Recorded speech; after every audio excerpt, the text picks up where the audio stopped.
Chapter 964. Si's mellow, gentle, and slightly domineering voice came from the other end of the phone. Other than Ning Lanlan, everyone else present was stunned. "I'm at the zoo," Yunjian replied with a faint smile, with a press of her red lips. Ce and Yunjian were both people of few words. It was only when the two of them were together that there was something to talk about. Looking at Yunjian's rare smile, Shanzaheo could not help being dumbfounded. In his impression, Yunjian only had one expression: aloof, indifferent, mysterious, and unfathomable.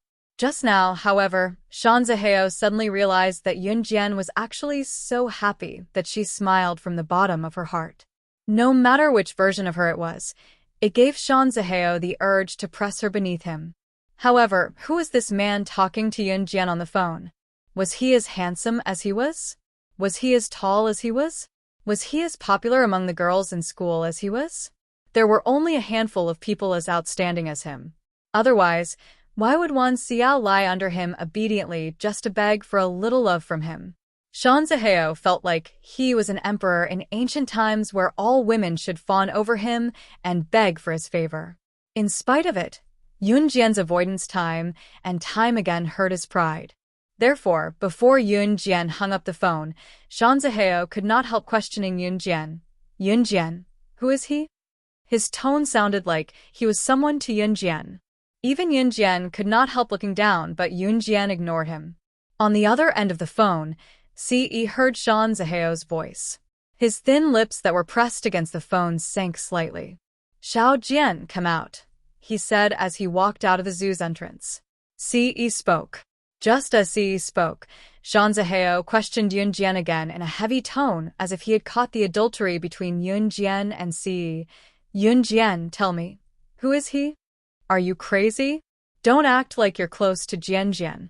You have nothing to do with her." When Ning Lanlan heard Shanzaheo's misleading tone and recalled what Shanzaheo and Wan Xiao had done earlier, she roared at Shanzaheo furiously. She then chuckled coldly at Shanzaheo. "Let me tell you, Jianjian is already taken. A scumbag like you doesn't deserve her." The word scumbag enraged Shanzaheo. Shanzaheo wanted to pull Yunjian as he said, "Yunjian, I really like you. Besides, does he treat you as well as I do? Is he as I am?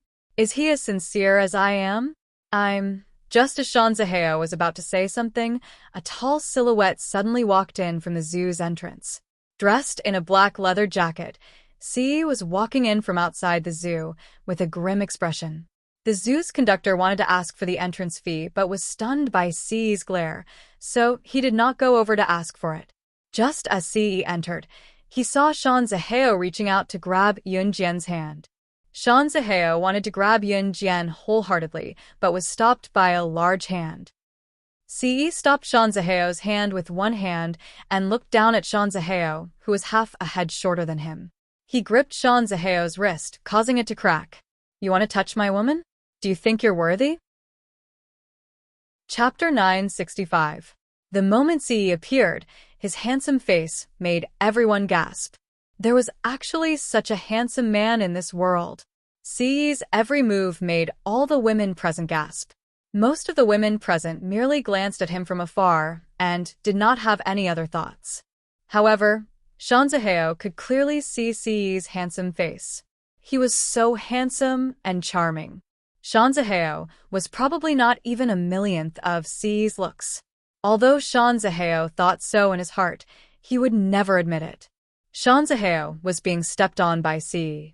Ce was stomping on Shanzaheo's abdomen, causing Shanzaheo great pain. Shanzaheo was not someone who could endure such pain. Shanzaheo struggled with all his might, but Ce treated him even more cruelly. Ce lifted Shanzaheo's hand just as he was about to grab his leg. Then, he bent down and grabbed Shanzaheo's collar, pulling him up from the ground. Shanzaheo was not as tall as Ce and had curled up into a ball after that kick. When Ce pulled him up, Shanzaheo was almost paralyzed. Compared to Ce, Shanzaheo was in an extremely sorry state. "Do you know the consequences of your actions?" Ce asked in a menacing tone, but the words that came out of his mouth were instinctively terrifying. "Let go of me. You took advantage of my weakness. Ha! Are you the man who was talking to Yunjian? Let me tell you, she is mine. Sooner or later, I'll make her mine." Before he could finish a sentence, Ce grabbed Shanzahyeo's collar and flung him a few meters away. This throw almost made Shanzahye spit out a mouthful of blood.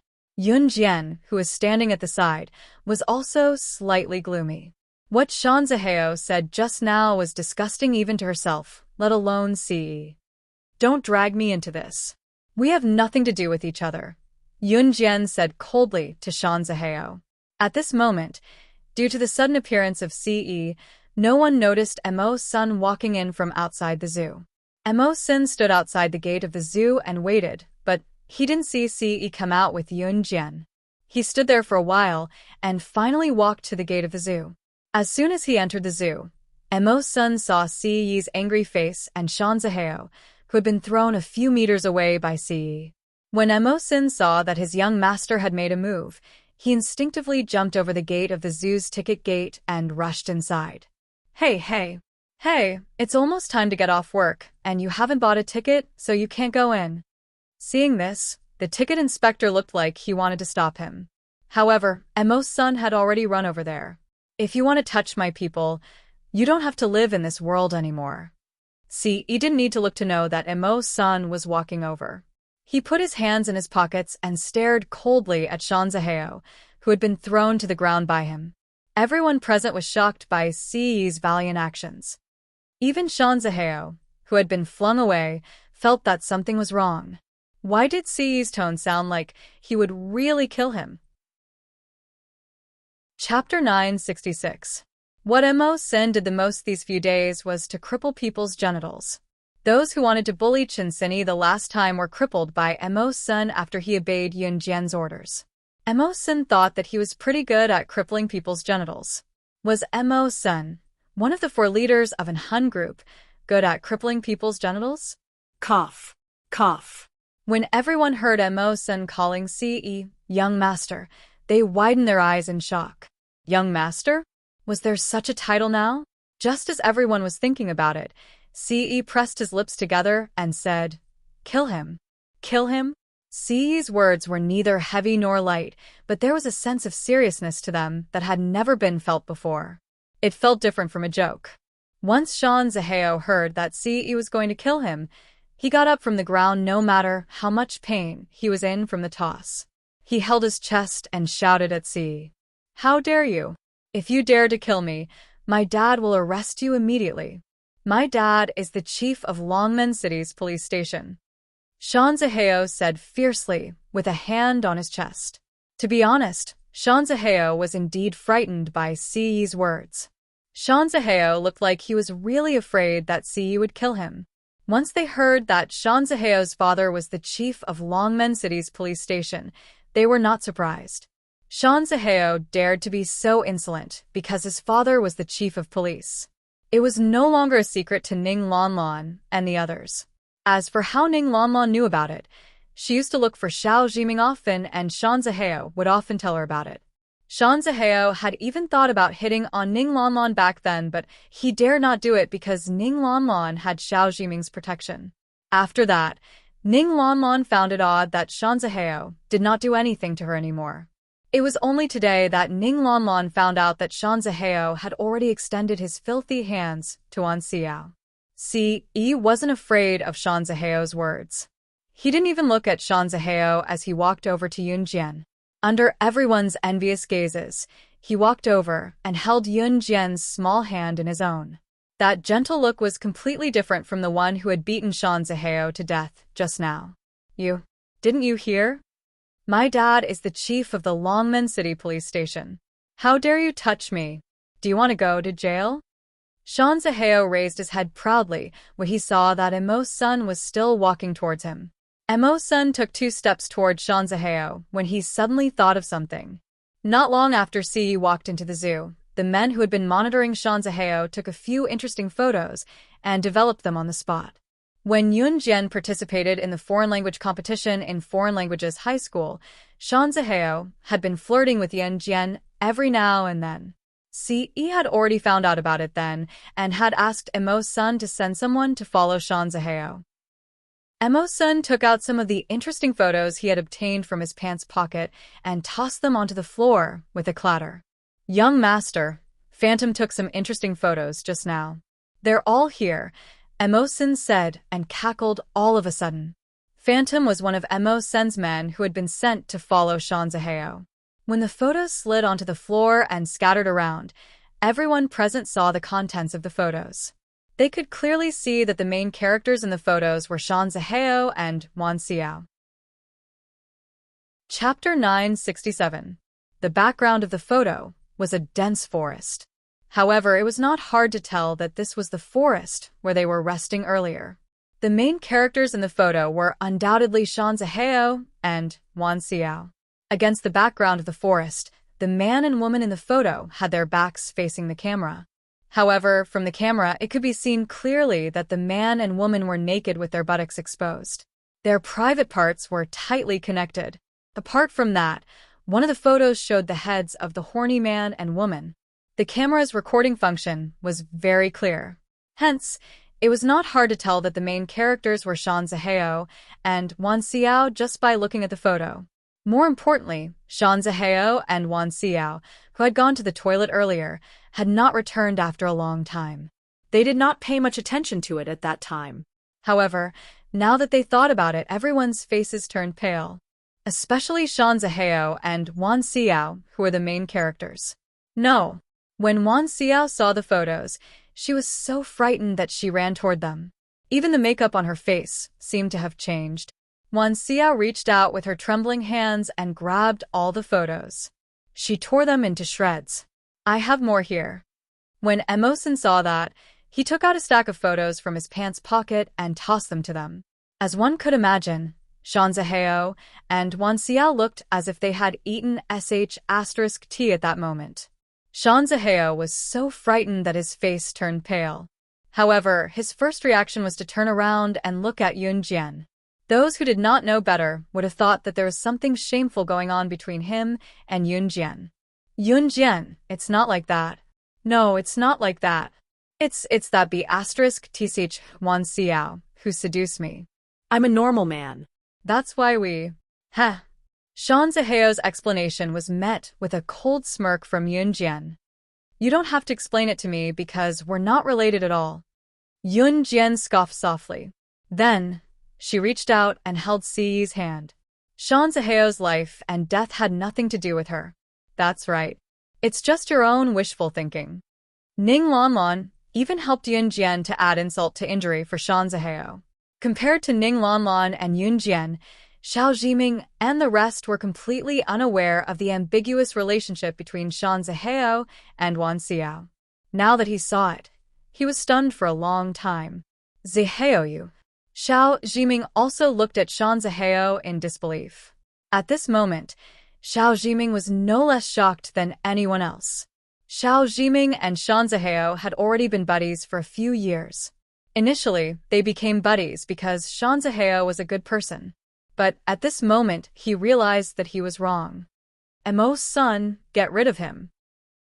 Ce glared at Shanzaheo, then ignored him and handed the matter over to Emo's senator. Actually, he had already given Shanzaheo a chance, but Shanzaheo had rejected it. Yes, young master. Emo-san nodded. Then, Ce held Yunjian's hand and walked out of the zoo. After offending Ce, Shanzaheo's future was basically ruined. Emo-san would definitely not go easy on him. In the end, Emo-san did not kill Shanzaheo because of Xiao Jiming's request. Of course, the biggest reason why Emo-san did not kill Shanzaheo was because they were in Country Z. Country Z was a country ruled by law. It was inconvenient to kill people here. However, Emo-san's way of handling things could guarantee that Shanzaheo would not dare to have any improper thoughts about Yunjian for the rest of his life. Seeing Ce leaving with Yunjian, Ning Lanlan and the rest quickly followed. However, Ning Lanlan bade farewell to Ce and Yunjian at the entrance of the zoo. Chapter 968. Ning Lanlan watched as Ce pulled Yunjian's hand into the car before closing the door and stepping on the accelerator, They left the zoo with Yunjian. Wow, Jian is so happy. I really hope Jian can stay so happy. Ning Lanlan couldn't help shaking her head as she looked over. Of course, her words were laced with uncontrollable envy. Ning Lanlan was envious, but it did not mean that she envied Yunjian for having CE. She was different from other girls. She was envious because she wanted the person she liked to love Yunjian as much as CE did. However, Ning Lanlan knew that her senior Jiming had always treated her as a younger sister. Even so, Ning Lanlan did not want to give up. CE drove the Lamborghini on the road with Yunjian. When they passed by a cake shop just now, Yunjian asked CE to stop the car so she could buy a small cake.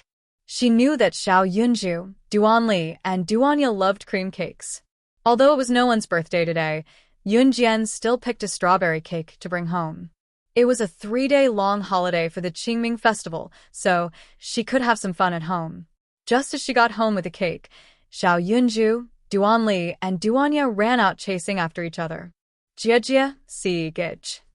Xiao Yunju, Duanli, and Duanya greeted respectively when they saw Yunjian and Si. This cake is for you guys. Yunjian smiled and passed the cake to Xiao Yunju. Wow. Jia, you're the best. Xiao Yunju took the cake happily.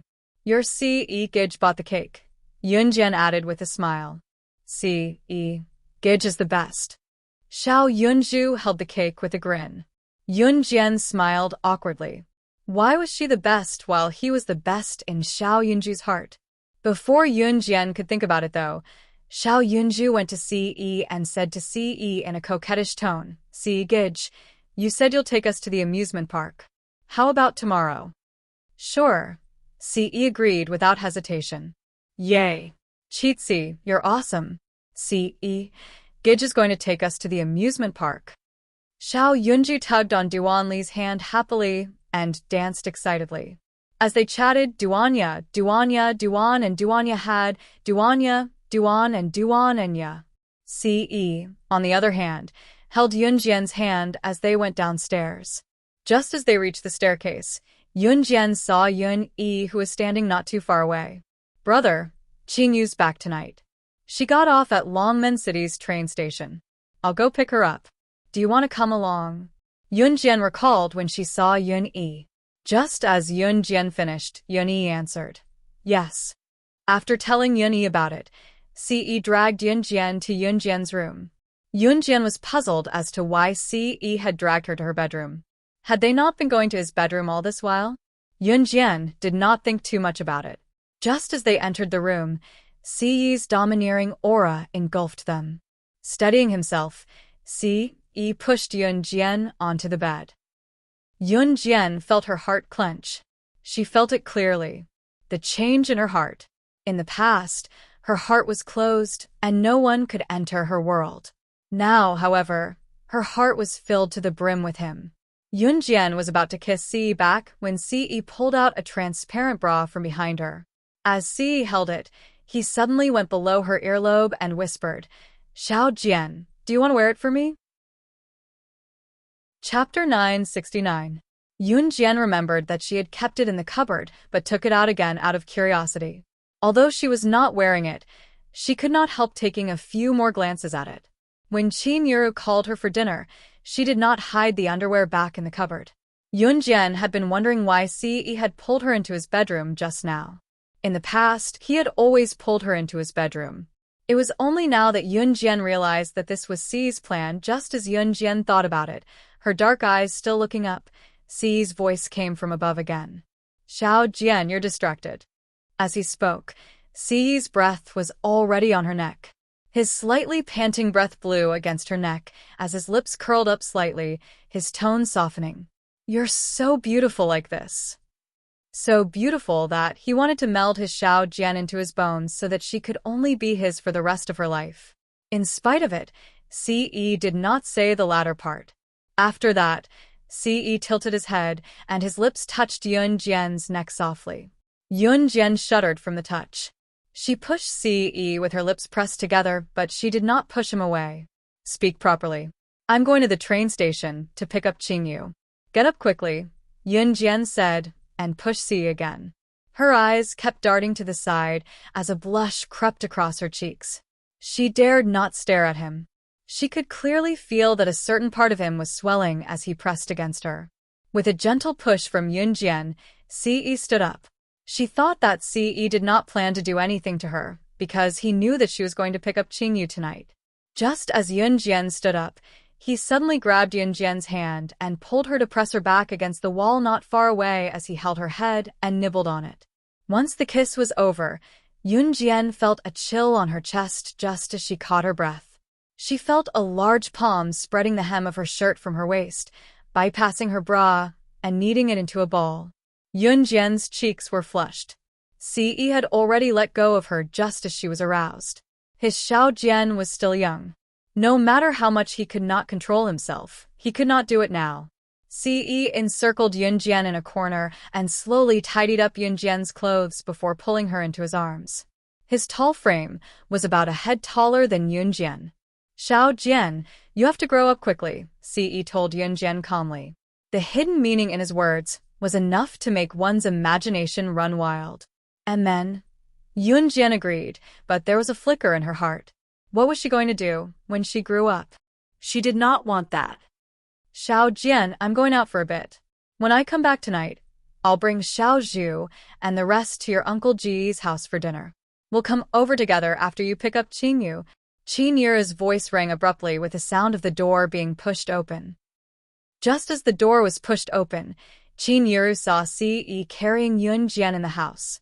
His tall figure was wrapped around Yun Jian's petite frame. Even Qin Yu blushed a little when she saw the scene. Qin Yu was stunned for a few seconds before she closed the door and said awkwardly, I didn't see anything. Go on, don't mind me. As she spoke, Qin Yu sprinted down the stairs. Yun Jian, who was standing in the house, was stunned as well. She looked up at Si for 2 seconds and tried to push him away, but he tightened his hold on her. She then said angrily, You're not allowed to enter my house without locking the door next time. Chapter 970. If anyone else had heard Si's words, they would have blushed in embarrassment. Si's words could easily be misunderstood. Nonsense. Yun Jian snuggled into Si's embrace, feeling the warmth of Si's embrace and the temperature rising. Si was just saying it. He really held himself back and did not do anything to her. Yun Jian pressed her lips together as she snuggled into Si's embrace. Her face was pressed against Si's chest, but there was a faint, warm smile in her eyes. At this moment, her smile was not one of mockery. It was a knowing smile that came from the depths of her heart due to joy. Suddenly, she felt her head sink. Yun Jian was snuggled into Si's embrace. She could clearly feel Si's hand on her head and gently caressing it as if it was the most precious thing to him. Yun Jian did not have a driver's license after all. The security on the roads was getting better. Although it was not as good as the modern era, it was already very good for 1999. There would be traffic police patrolling the roads from time to time as well. To be safe, Yun Jian let Si drive on her behalf. She even called Yun along when she left. Yun sat in the back seat of the Lamborghini sports car. There was only a small space in the back seat, but Yun did not find it cramped at all. He only wanted to see Qingyu now. How could he care about this? Are we there yet? Have we reached the train station? Yun poked his head out and looked left and right, looking like a monkey in a hurry. Not yet. We'll be there soon. Yun Jian pressed her lips together and smiled faintly. When they reached the train station, Yun wanted to get off before the car stopped. Yun Jian then accompanied Si to park the car. There were not many cars in this era, and sedan cars were even rarer at the train station. Yun Jian accompanied Si and quickly found the bus stop. By the time Yun Jian locked the car and walked to where Yun had alighted from with Si, Yun had already returned with Qingyu's luggage. Sister Jian. When Qingyu saw Yun Jian, she tossed her backpack to Yun and dashed toward Yun Jian. Yun Jian gave Qingyu a big hug and asked with a smile, How have you been at home recently? Very good. Qingyu had already wriggled out of Yun Jian's embrace. As she spoke, She picked up the backpack that had been tossed to Yun-yi and walked forward while holding Yun-jian's hand with a grin. Yun-yi, who was standing behind and helping to carry the backpack as soon as he got off the car, lowered his eyes. He wanted to cry, but had no tears. Why did he not see Qingyu pouncing on him like she had hugged Yun-jian just now? Yun-yi held Qingyu's luggage with one hand while he rubbed his head with the other. He could not figure it out, so he decided to stop thinking about it. The four of them went straight to Go Yunjian's house. When they arrived at Go Yunjian's place, they bumped into a boy with short black hair who was walking toward Go Yunjian's house. Yunjian did not see the boy at first and did not pay attention. It was only when she caught a glimpse of him that she recognized the owner of the face. It was Ge Xianji. Yun-yi had met Ge Xian before. Not too long ago, Yun-yi and Ge Xian had become good buddies. When they first met Ge Xian, Yun-yi was nearly stunned, so he called out in surprise. Ge Xian, who used to have dyed his hair red, yellow, blue, and green and looked like a typical gangster, had dyed his hair back to black. He looked majestic and handsome from the back. Chapter 971. Ge Xian caressed his short black hair boldly and chuckled before asking in a silly manner. What do you think? Does this hair color suit me? Is it cool? As he spoke, Ge Xian struck a dashing pose, as if he was the most handsome person in the world. However, everyone knew that Ge Xian was just joking. Cool, cool, cool.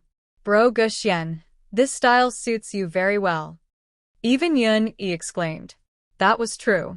Anyone who had seen Ge Xian's style in the past would think that Ge Xian's current style was not bad. Hee hee. Ge Xian scratched his head in embarrassment after being complimented by Yun-yi. Let's go in then. I think Mom has already prepared dinner. Yun-yi chuckled. All right, let's go in. Ge Xian quickly led the way when he heard that dinner was ready. Yun-jian and Si walked at the back. Yun-jian was not in a hurry as she watched Ge Xian wrap his arm around Yun-yi's shoulders like they were brothers, walking together harmoniously. Right.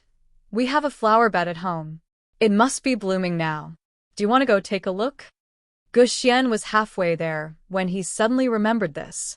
Then he remembered that all girls like flowers.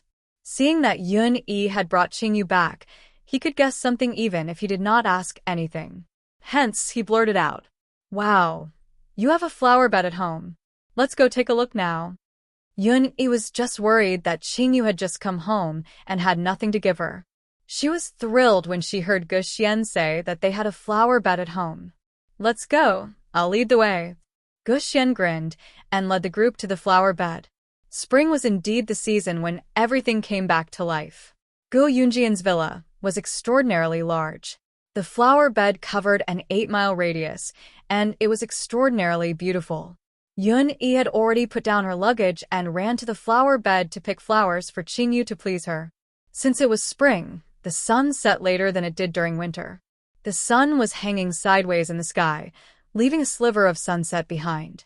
Since the flower bed was huge, Yun-yi led Qingyu to the center of the flower bed. When they came out, the sky was already dark. Yun-jian sat on a big rock while Si stood beside her. His long fingers twirled around Yun-jian's hair, playing with Yun-jian's hair as his interest was piqued. He liked everything that belonged to his Xiaojian. When Yun-yi and Qingyu came out of the flower bed, Qingyu was holding a bouquet of colorful flowers. It was only then that the group went home. Just as they reached the villa's entrance, a luxurious Rolls-Royce was parked outside. Rolls-Royce luxury cars were rare to begin with, what more in 1999. In spite of it, Ge Xian's eyes twitched when he saw the Rolls-Royce. This is a Rolls-Royce? Even Yun-yi was stunned. Yun-jian narrowed her eyes. Just as she did so, she saw Ge Xian dashing into the house like a gust of wind. Yun-jian and Si quickly went to stand at the entrance. Inside the house, there were two people standing in front of Qingyu. One of them was a middle-aged woman who looked elegant and poised. She was holding a bald man who was half a head shorter than the middle-aged woman as they met eyes with Qingyu. Chapter 972. Mother? Ge Xian's mother? In other words, Ge Yunjian's ex-wife? Yun-jian narrowed her eyes. Gu Junjian hadn't returned home yet, probably because he was too busy in the army. Gu Junjian would come back in the evening, but it should be a little late. In spite of it, Yun Jian felt an indescribable sense of disgust when this elegant middle-aged woman was holding onto a bald man who was shorter than her and was even fatter and decked out in gold and silver. Although she didn't know why Gu Xian's mother would come back, Yun Jian had a feeling that something bad was going to happen. After hearing Gu Xian shout, Gu Xian's biological mother, who was this graceful middle-aged woman, responded to Gu Xian with a flat tone. It was as if she saw Gu Xian, no different from seeing a stranger on the side of the road. From this, it could be seen that Gu Xian's biological mother didn't treat Gu Xian as her own son at all. Yun Jian also clearly saw that when Gu Xian saw his biological mother looking back at him with such a gaze, as if she was treating a stranger, his excited face instantly turned cold. Gu Xian's biological mother's surname was Hua, and her name was Yun. Hua Yun was Gu Yunjian's ex-wife, and also Gu Xian's biological mother. When she married Gu Junjian, it was only because the marriage was arranged by her family. As the saying goes, it was a marriage of equal social status. Therefore, Hua Yun and Gu Junjian had no feelings to begin with. In addition, Hua Yun couldn't stand that Gu Junjian neglected her because he was busy with the army, so she had an affair. As for Hua Yun's affair, according to the military marriage, she was supposed to be punished. However, the person she had an affair with was the short, fat, bald middle-aged man that Hua Yun was holding. This middle-aged man's name was Hu Chaochuan. Hu Chaochuan's uncle was an international business tycoon. He enjoyed a certain economic status in the entire world. Hu Chaochuan's uncle was the kind of person who could make the entire business world tremble with a snort. Of course, this was only for a portion of the people. Encountering someone more powerful than him, he could only bow his head in submission. Hu Chaochuan used his uncle's position to escape the punishment of Hua Yun's adultery. Gu Junjian was already considered one of the wealthiest families in Longmen City, but compared to Hu Chaochuan, they might not even be able to compare to the latter's finger. This was the difference between them. It was precisely because of this that Hua Yun betrayed Gu Junjian and abandoned Gu Xian to follow Hu Chaochuan. Now that he was back, there was indeed no good news. "Mom, why are you back?" Gu Xian's expression had calmed down as he asked Hua Yun. "I heard that Gu Junjian is getting married again. The bride's status is lower, so I came back to see what kind of woman could make Gu Junjian marry a lowly woman without hesitation," Hua Yun said elegantly as she placed her right hand over her left. Hua Yun came from a prestigious family, so she carried herself with the aura of a rich family's daughter. Hua Yun had called Qin Yiru a lowly woman with vulgarities just now, but she was pretending to be noble at the same time. Due to Hu Chaochuan's high status, he was well known internationally. Therefore, Hua Yun spoke as if she was still in a good mood. She looked at her old friends as lowly trash, while she was like a phoenix among men.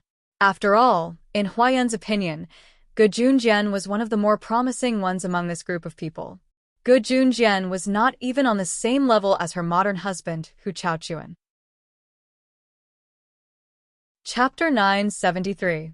Cheap woman, aren't you referring to yourself?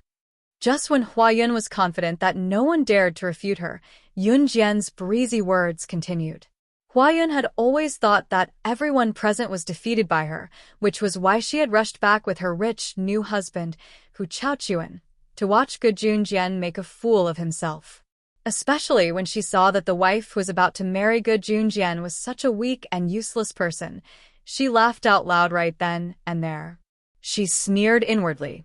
In spite of it, she did not expect Yun Jian to jump out when she tried to belittle Qin Yiru verbally in an attempt to show off her nobility.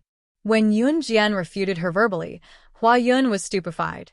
When she recovered, Hua Yun spoke to Yun Jian with a frown in an even more haughty tone. "Who are you?" With her usual arrogant attitude, Hua Yun snorted. Lowly creatures are indeed lowly. Gu Xian could barely stand Hua Yun's taunting. Gu Xian cut her off. "Mom, Auntie Qin and Xiao Jian aren't cheap as you say.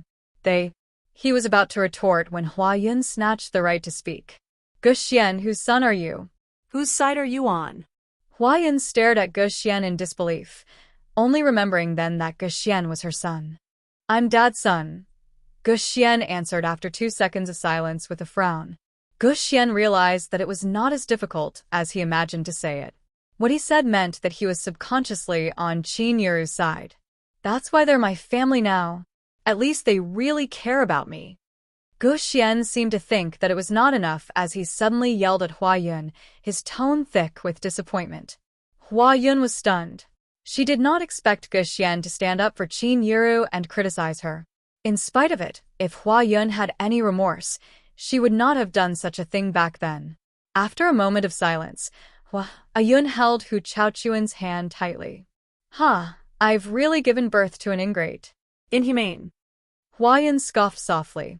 Then, she hooked her arm around Hu Chaochuan and turned around elegantly, leaving her back view to Qin Yuru, Yun Jian, and the others. Just as they were about to leave the place, Hua Yun's side, she suddenly turned around and said, "Remember to tell Gu Junjian that I'll attend his wedding. I'd like to see what kind of wedding you guys can make." As she spoke, Hua Yun rolled her eyes. Hu Chaochuan, who was standing beside Hua Yun, put his arm around Hua Yun's waist. Hu Chaochuan, who was short, fat, and bald, pinched Hua Yun's thin waist and laughed lewdly. "Baby, with their financial status, it'll be good enough if they can make a wedding that's 1,000th of ours." Hu Chaochuan's words attracted another round of mockery from Hua Yun. "Thank you for your kind words.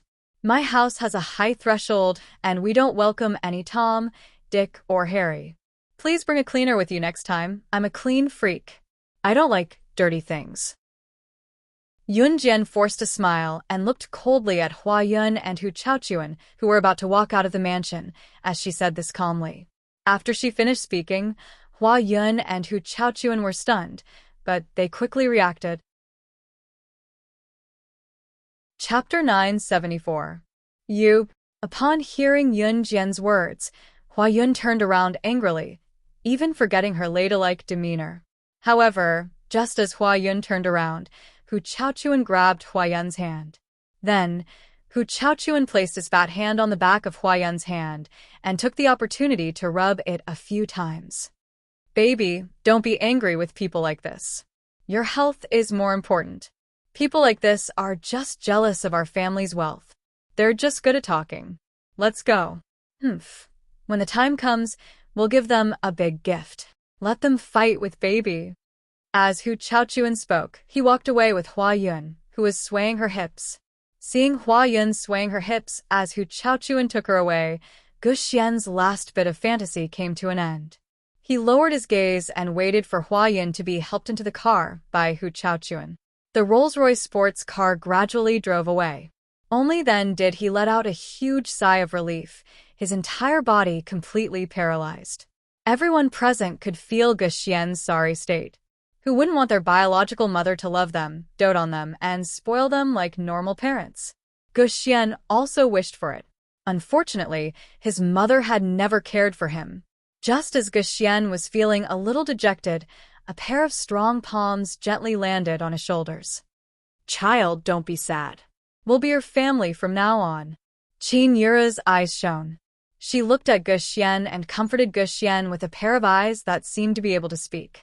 Gu Xian only felt warmth in his heart. "That's right, brother Gu Xian. We'll be your family from now on." Yun Yi also laughed and said. Under everyone's passionate gazes, Gu Xian finally nodded heavily. If Gu Xian's heart was completely cold when he saw Hua Yun leave without hesitation, then Gu Xian was like a pot of cold water that was boiling in a fire. After Gu Junjian returned home, nobody mentioned Hua Yun's arrival. After all, it was not a good thing. However, Yun Jian was secretly planning in her heart. Qin Yuru had never had a proper wedding in her life. She had lived the life of a rural woman all her life. Especially under Hua Yun's instigation, Yun Jian wanted to give Qin Yuru a grand wedding. She immediately contacted Snake Lizard and asked her to use her name as Kosha Mercenaries to invite international business tycoons to appear on the wedding day of Qin Yuru and Gu Junjian. Of course, Qin Yuru and Gu Junjian didn't know about this. If they knew, it would be strange if they weren't scared to death. Yunjian knew that her mother had always kept a low profile. Now, she just wanted to help Qin Yuru be high profile. A person's life was short. If she could be high profile, then she should be high profile. Perhaps it was a once-in-a-lifetime opportunity. The next morning, Yunjian and Ce brought Xiao Yunzhu and the other two to the amusement park. The 3-day holiday of the Qingming Festival was neither short nor long. During the holiday, Chu Ning and the others came back from the military academy once. Chu Ning also brought a lot of delicious food for Yunjian. Other than that, nothing special happened. They went back to school immediately.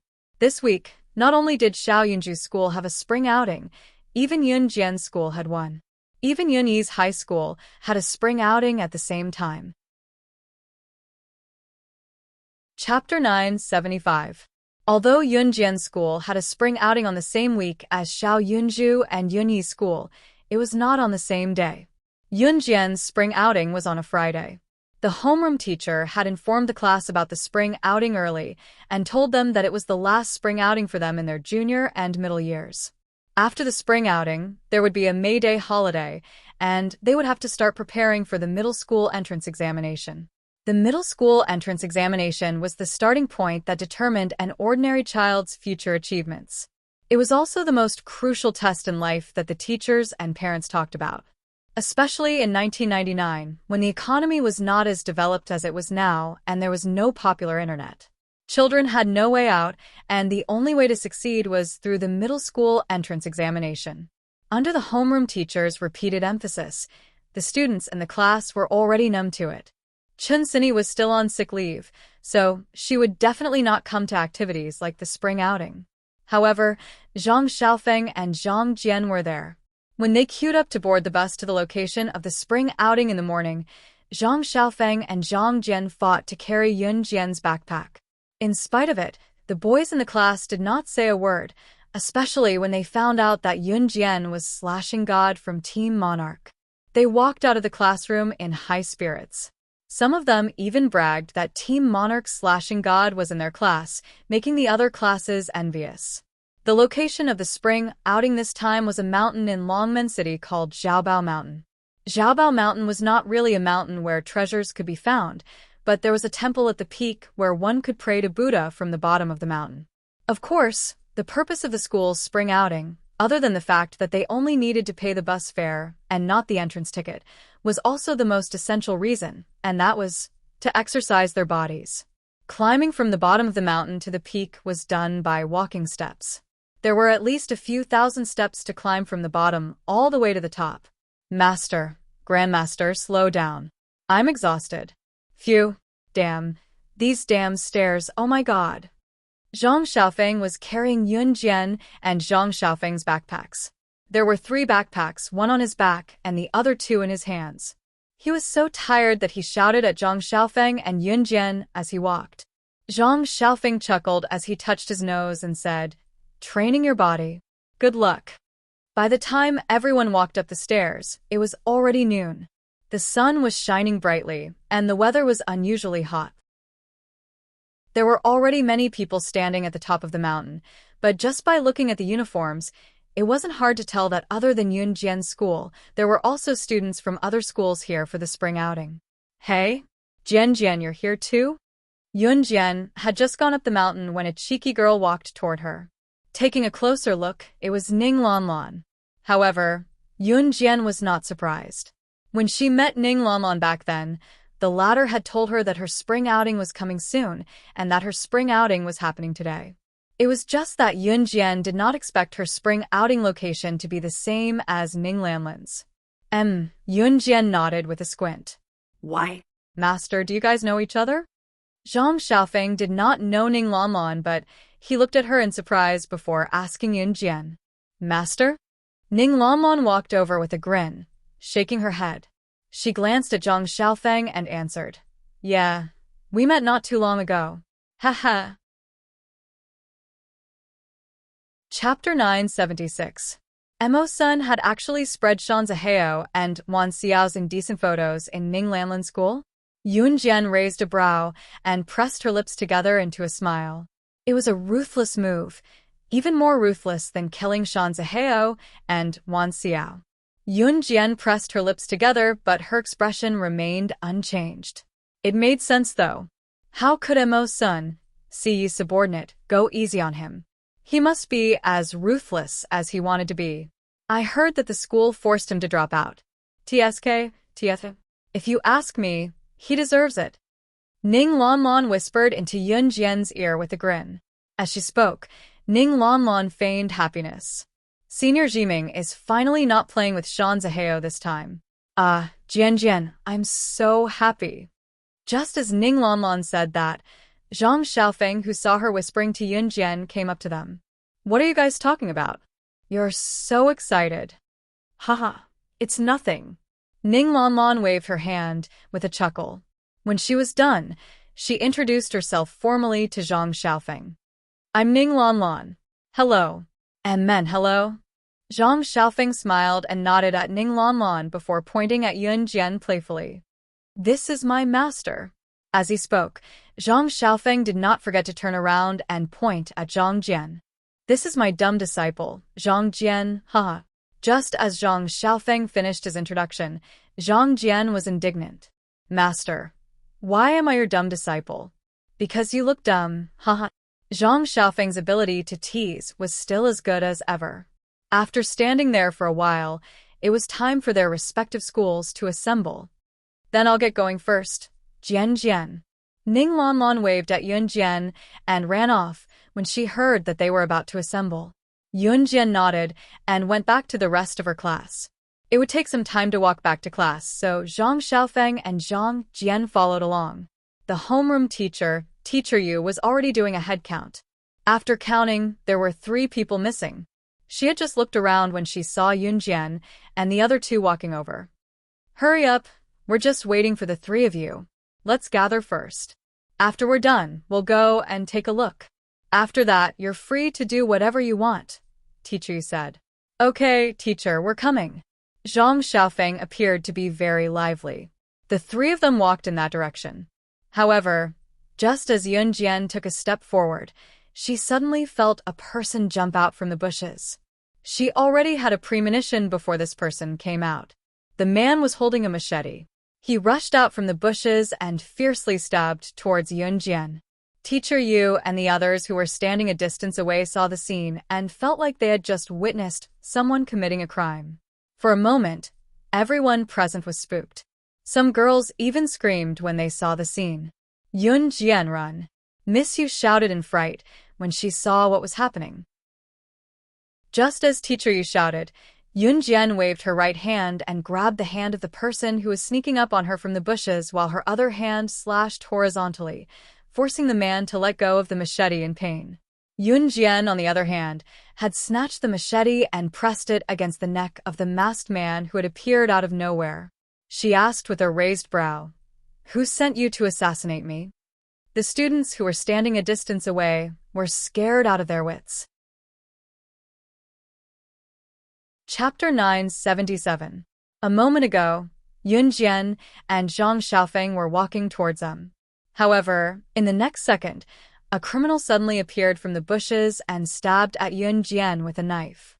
How could the people present not be afraid when they saw this scene?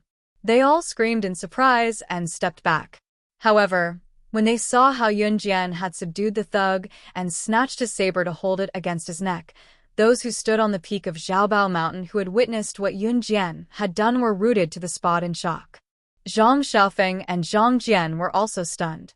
On the contrary, Zhang Xiaofeng had been trained by Yun Jian, so his reaction was quite fast. Seeing Yun Jian put the knife against the neck of the black-masked person who wanted to assassinate Yun Jian, Zhang Xiaofeng walked over and kicked the back of the person's knee. The person was forced to kneel on the ground with a plop. "How dare you assassinate my master? Damn it, do you want to die?" Zhang Xiaofeng said as he kicked the person hard again. At the same time, Zhang Xiaofeng pulled off the person's black mask.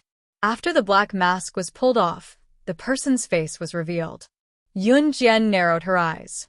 She saw that the assassin, who was dressed as a man and had short black hair, was actually a woman. It could be seen from her face that she was quite young. She was even about the same age as Yun Jian. Zhang Xiaofeng kicked the girl.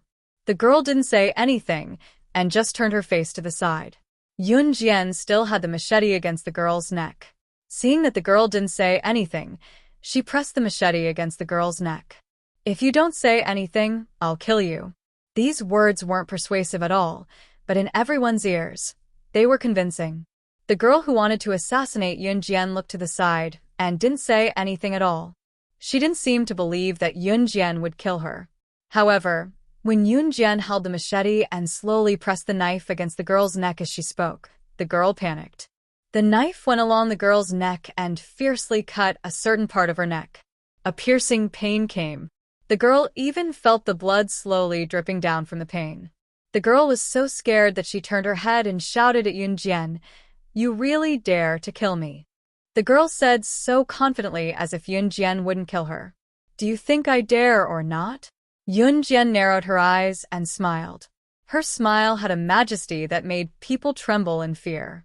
With that, Yun Jian tightened her grip on the knife and continued to cut the girl's neck without hesitation. The teachers and students who were standing afar were scared half to death by Yun Jian's action. Although Yun Jian was Team Monarch's slashing god and an advanced special forces soldier, and it was no longer a secret, everyone was still scared when they saw it. Moreover, even if Yun Jian was an advanced special forces soldier in the military, she shouldn't be killing people for no reason. Don't, I'll tell you." The girl finally felt fear, and she quickly spoke. Upon hearing that the girl had taken the bait and achieved her goal, Yun Jian stopped in time. She was sure that she would have slit the girl's neck if she was a second later. Yun Jian stopped and narrowed her eyes into a strange arc. She then said to Zhang Xiaofeng, "Bring her to the edge of the cliff. We'll talk there." Chapter 978. Seeing that Yun Jian had asked Zhang Xiaofeng to carry the girl to the edge of the cliff, the teachers and students didn't dare to move. After all, Yun Jian was a member of the military. What had just happened might have involved some military secrets, so the people present didn't dare to follow them. Zhang Jian gathered his 3 backpacks.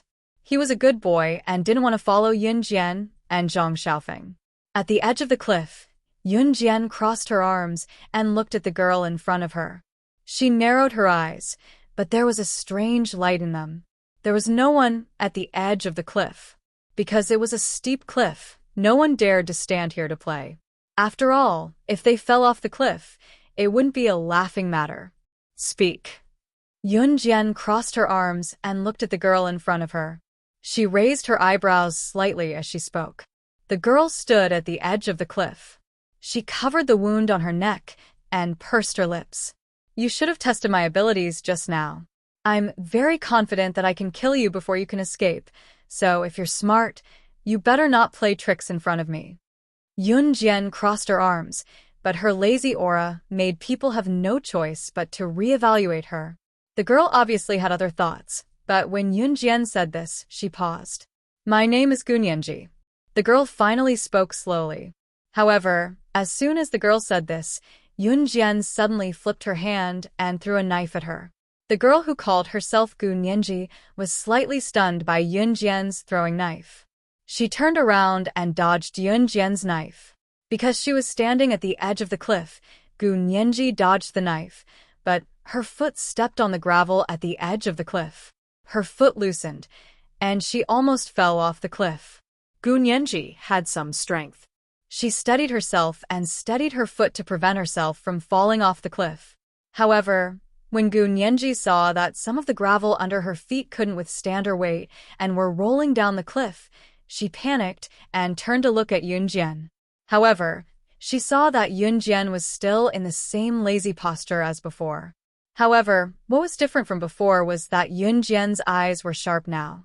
She looked at Gunyanji fiercely, and in the next moment, she shouted, "Don't try to stall for time. I'll give you 1 minute to tell me your identity and purpose. Otherwise, I'll kill you." Yun Jian's tone was very domineering.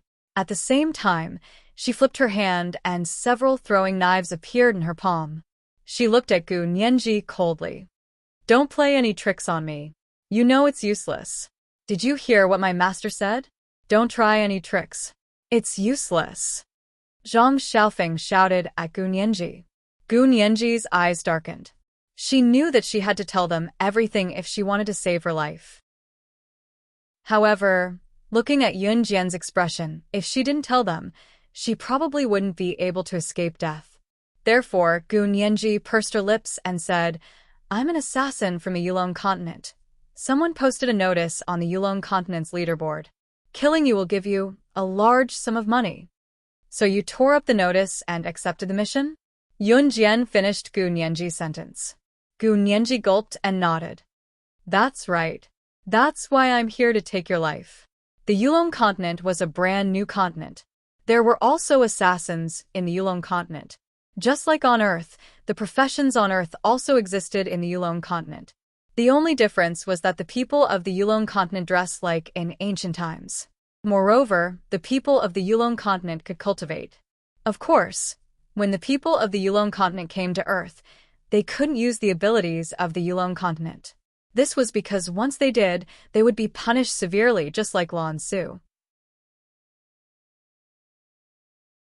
Chapter 979. Yun Jian's slightly squinted eyes cleared instantly as her lips curled up. She looked even more alluring when the sun shone on her in the middle of the day, especially in the middle of the day where the sun was blazing like fire. "I've already told you. Can you let me go now?" Gu Nianji said to Yun Jian. Her tone sounded as if it was only right. "Do you really think I won't kill you if you tell me?" Yun Jian smiled. She was suddenly interested in this girl named Gu Nianji. "Then what do you want?" "I'm just a third-rate assassin. I'm not a powerful person in the Yulong continent. It's useless even if you kill me," Gu Nianji mumbled. Yun Jian narrowed her eyes but did not answer her directly. Zhang Xiaofeng, on the other hand, was stunned as he watched the scene unfold. Yulong continent? What was that? Why did he not understand a single word that his master said to this girl today?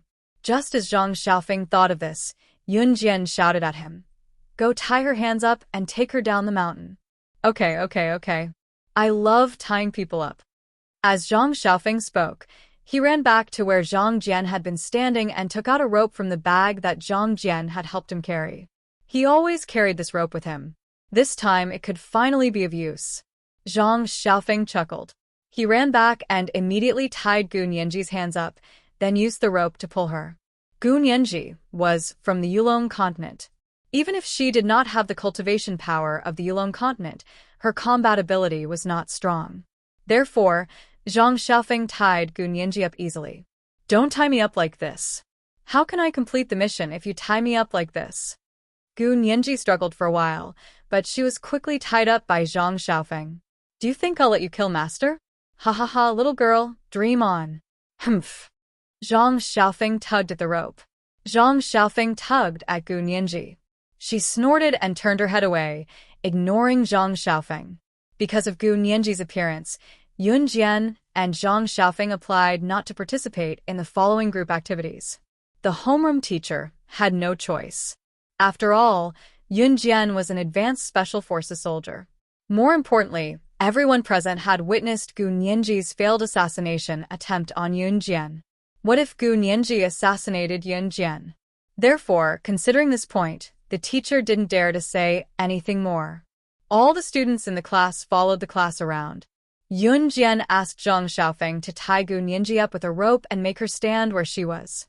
Finally, after the spring outing ended, Yun Jian asked Zhang Xiaofeng to drag Gu Nianji down the mountain with a rope to prevent her from running away.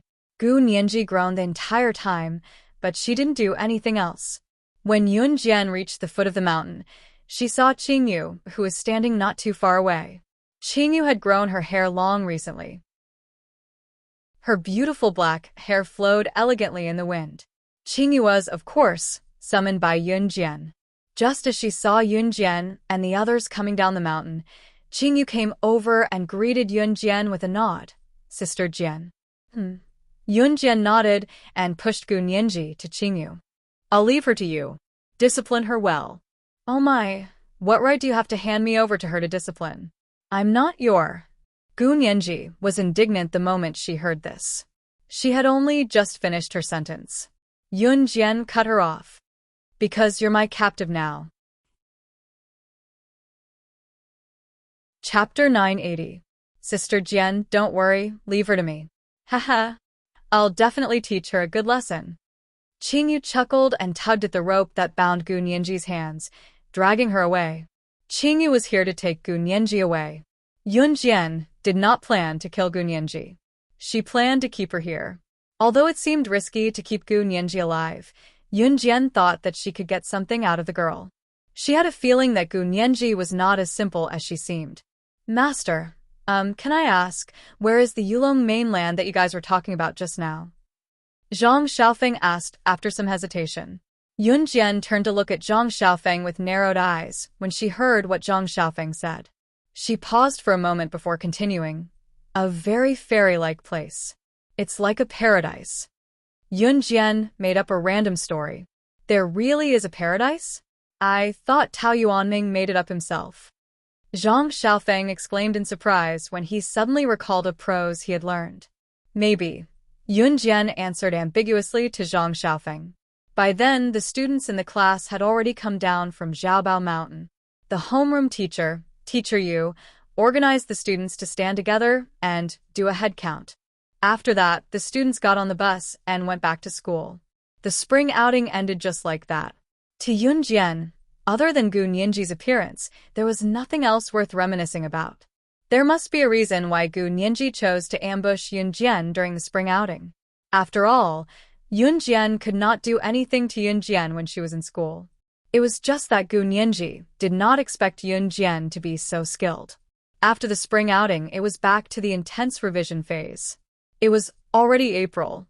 The senior high school entrance examination was usually 2 to 3 weeks earlier than other students who did not need to take the Gaokao, which was about half a month later. The middle school exams were usually held in the middle of June. Of course, the timing of the middle school exams differed from place to place. Longmen City's senior high school entrance examination began on June 18th and ended on June 20th. Therefore, from now on, there were only 2 months left for her to revise for the middle school exams. Therefore, during this period, the homeroom teacher, Teacher Yu, became very strict. The students had also entered the intense revision stage. As the days passed, Qin Yiru and Gu Yunjian's wedding day was approaching. Other than Yun Jian saving Tang Qi-xian's boyfriend in the zoo last time, Tang Qi-xian went to Yun Jian's house to thank her and bring some fruits. Nothing else special happened. In the military, Gu Junjian knew that Yun Jian was about to take her middle school exams, so he did not arrange for Yun Jian to go on any missions. Although Gu Junjian had already decided that Yun Jian would go to the military academy, the middle school entrance examination was the most important exam in one's life. She still had to work hard to get a good score. There were still 2 months to the middle school exams, but the homeroom teacher asked the students to fill out a piece of paper to fill in their middle school exam aspirations. It was not yet time to fill in the actual middle school exam aspirations, but to motivate the students, the homeroom teacher asked them to write their own aspirations, stating their goals, which school they wanted to enroll in, and how many marks they had to achieve. Chapter 981. After filling in the application form for the middle school entrance exam and handing in this piece of paper, the bell signaling the end of school rang. It was a Friday, so dismissal was earlier today. All right, students who have filled in the application form and handed it in may dismiss. The last class was the class teacher, Miss Yu. She was still holding Yun Jian's application form as she spoke to the class. Yun Jian went back to her seat and left with Zhang Xiaofeng and Zhang Jian. She had only taken 2 steps when Miss Yu's shout came from behind her. Yun Jian, you haven't written down your target score. Your goal is Min City's military school. The school in Min City has requirements for results as well. Besides, going from Longmen City to Min City is considered a cross-city exam. The cutoff for getting into Min City isn't low. Miss Yu called out to Yun Jian because Yun Jian had not written down her target score for the entrance exam. It was just that a lot of things came out from the teacher's rambling. Yun Jian turned to the side. She was already carrying her shoulder bag, but her eyes were on Miss Yu as she said with a smirk, I'm not writing down the score. Yun Jian dared to tell the class teacher that she was not writing down the score? Was she that arrogant? Was she challenging the class teacher? The students in the class shifted their gazes to Yun Jian. Most of the students were afraid of their homeroom teacher, so when Yun Jian spoke to the teacher in such a tone, the students were slightly taken aback. Why not? Even the class teacher was surprised, because, I have to go. When Yun Jian said the latter half of her sentence, there was a sense of confidence in her tone that could not be ignored. She was confident and arrogant, but no one thought that Yun Jian was spouting nonsense. Yun Jian pursed her lips and slung her shoulder bag over her shoulder as she turned and walked to the back door of the class domineeringly. Perhaps it was because of her aura. Even Teacher Yu didn't make a sound as he watched Yun Jian leave. After separating from Zhang Xiaofeng and Zhang Jian at the school gate, Yun Jian headed home. Ce hadn't been home recently. He had returned to an Hun group, so Yun Jian was bored alone at home. She had just walked close to the entrance of the house because the Dongruan family's villa was a group of villas. In other words, other than Dongruan's villa, there were other villas around it. Unlike Gu Yunjian's villa, there was only one family within a radius of 8 miles. As they approached Dongruan's villa, Yun Jian saw her mother chatting with Dongruan's neighbors. The rich ladies who were chatting with Qin Yuru all came from well-to-do families. It was a coincidence that Qin Yuru got to know them. They thought that Qin Yuru was a rich lady, so they gathered together to chat. Since Qin Yuru was invited, she chatted with them as well. When she saw Yun Jian, Qin Yuru greeted her directly. "Xiao Jian, you're back?" Qin Yuru asked. Mom." Yun Jian nodded and gathered her bag. Her delicate and pretty face attracted the attention of the rich ladies around her. "Yuru, this must be your daughter? She looks pretty." A rich lady who stood beside Qin Yuru commented as she studied Yun Jian. The lady got to know Qin Yuru first before introducing Qin Yuru to the other rich ladies. The lady who spoke had a husband with the surname Yang. Mrs. Yang was a nice person, and there was no sense of distance between them. Qin Yuru nodded and said proudly, "Yeah, Xiao Jian is my daughter." Chapter 982. This rich madam was purely attracted to Yun Jian's beauty. Moreover, Yun Jian gave off the feeling that she was the daughter of an aristocratic family. Her temperament was similar. Moreover, the people who lived here naturally couldn't be poor. Therefore, this rich madam had the intention of marrying Yun Jian. Most importantly, this rich madam's son was already in his 20s. Because of his poor grades, he dropped out of school and stayed at home. He was always idling around. Her family had a lot of assets, so the rich madam's son went out to flirt with girls or bars. He was doing very well. Those women outside were all trying to get close to her son because of her family's money. Most importantly, those women were extremely poor. The rich madam didn't like them at all. Now that she saw Yun Jian, a beautiful young lady with good temperament, the rich madam immediately became interested. However, just as the rich madam finished speaking, Qin Yuru smiled and rejected her tactfully. "I have always advocated for children to be free to love." Although this sentence didn't sound like an excessive rejection, everyone present could tell that it was a rejection. All right. What were we talking about just now? Let's continue. Mrs. Yang saw that the situation wasn't good, so she stood out to smooth things over. Qin Yuru looked at Mrs. Yang and revealed a grateful smile. All right. Free to love. Don't be too relaxed with your child. Don't let anything happen when the time comes.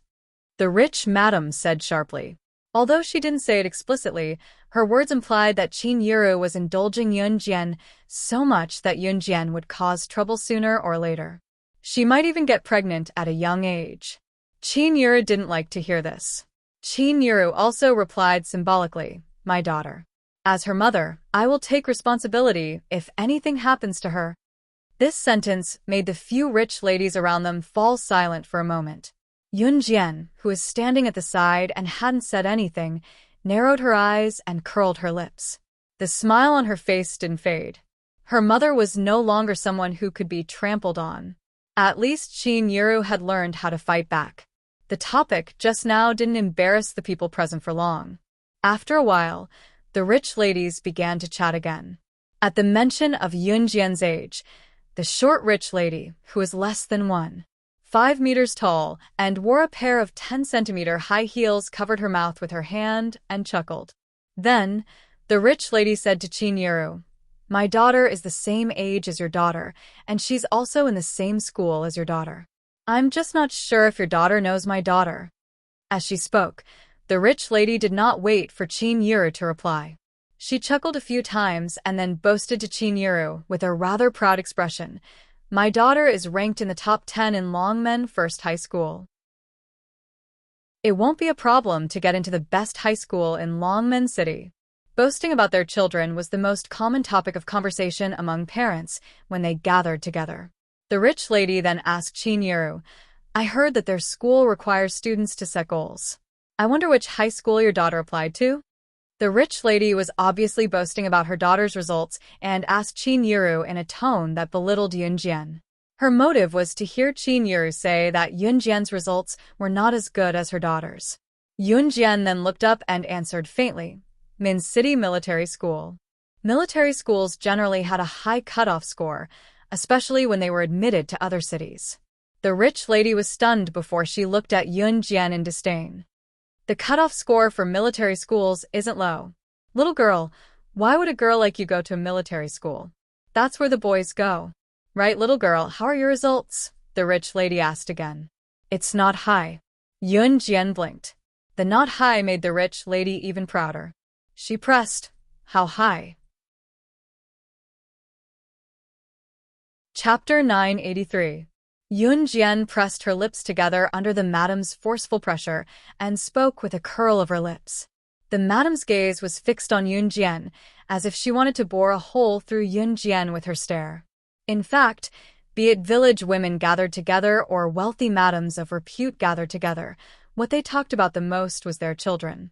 This madam had pressed Yunjian to reveal her results just now because her daughter was in the same school as Yunjian. They were in the same school, and in the same grade. The madam's daughter seemed to be quite outstanding from what the madam had said.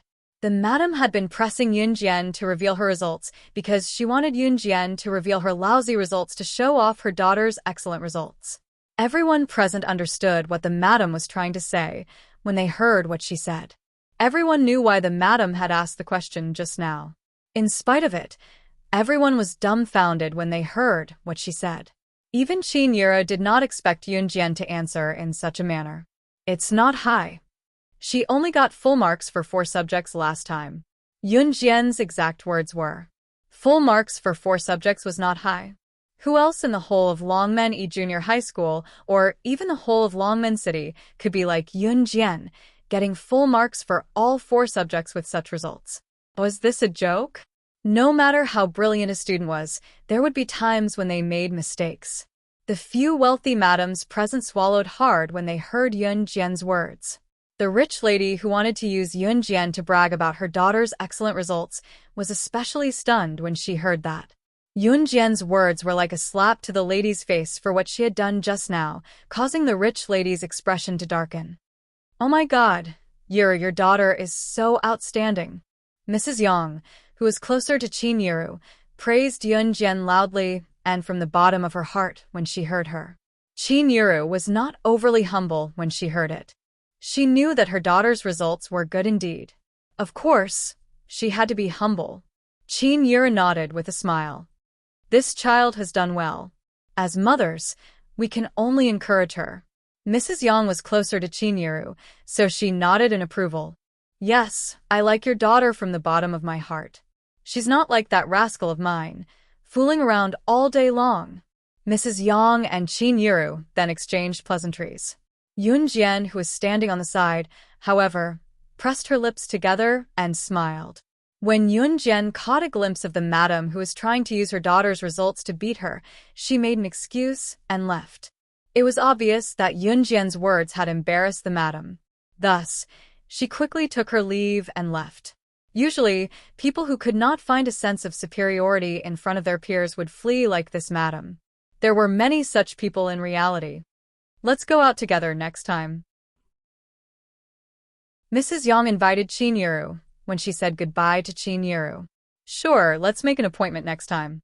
We'll go out together," Chinyiru said enthusiastically. After saying goodbye to Mrs. Yang, Qin Yuru brought Yun Jian home.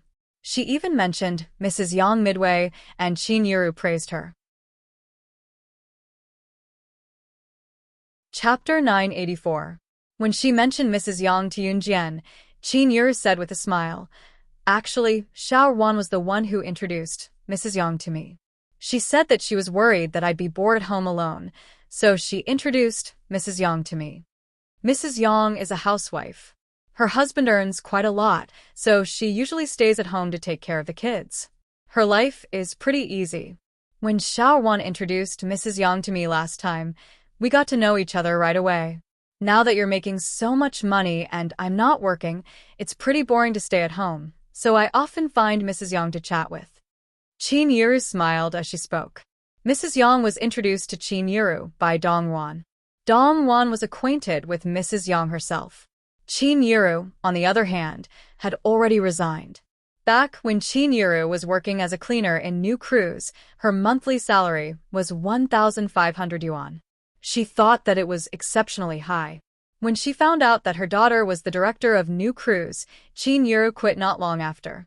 A part of the reason was Yun Jian and Gu Junjian. Yun Jian said that she would take care of her, and Gu Junjian said the same. Both of them persuaded Qin Yuru for a long time before she resigned.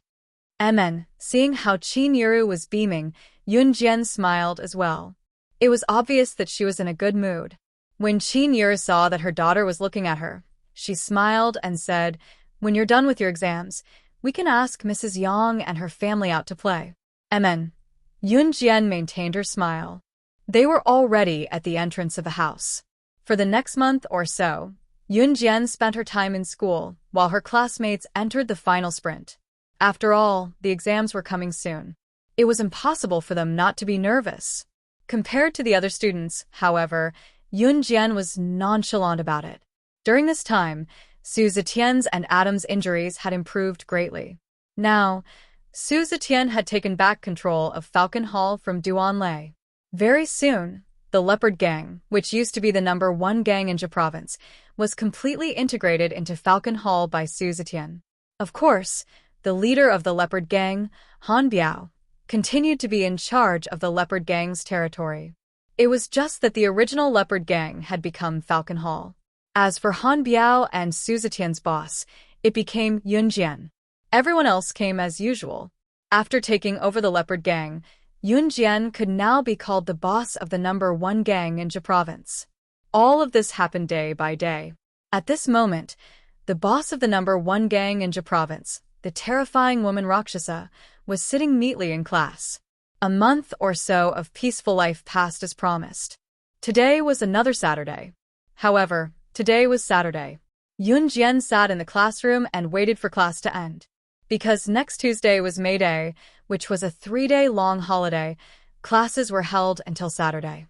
On Saturday, classes were dismissed like usual. When the afternoon bell rang, Yun Jian picked up her backpack. Chun Sini would be back for classes in a week. However, she was not back this week. Just as Yun Jian picked up her backpack after school, Zhang Xiaofeng walked over and pointed at the back door of the classroom. "Teacher, someone is looking for you." When Zhang Xiaofeng said that, Yun Jian turned around. Her sharp eyes happened to see the 6 people standing at the back door of the classroom. Chapter 985. It had been a long time since Yun Jian last saw Chu Ning and the others, aside from the last Qingming festival, when the 6 of them came back. Even then, the 6 of them came and left quickly, not having much time to stay and talk to Yun Jian in detail.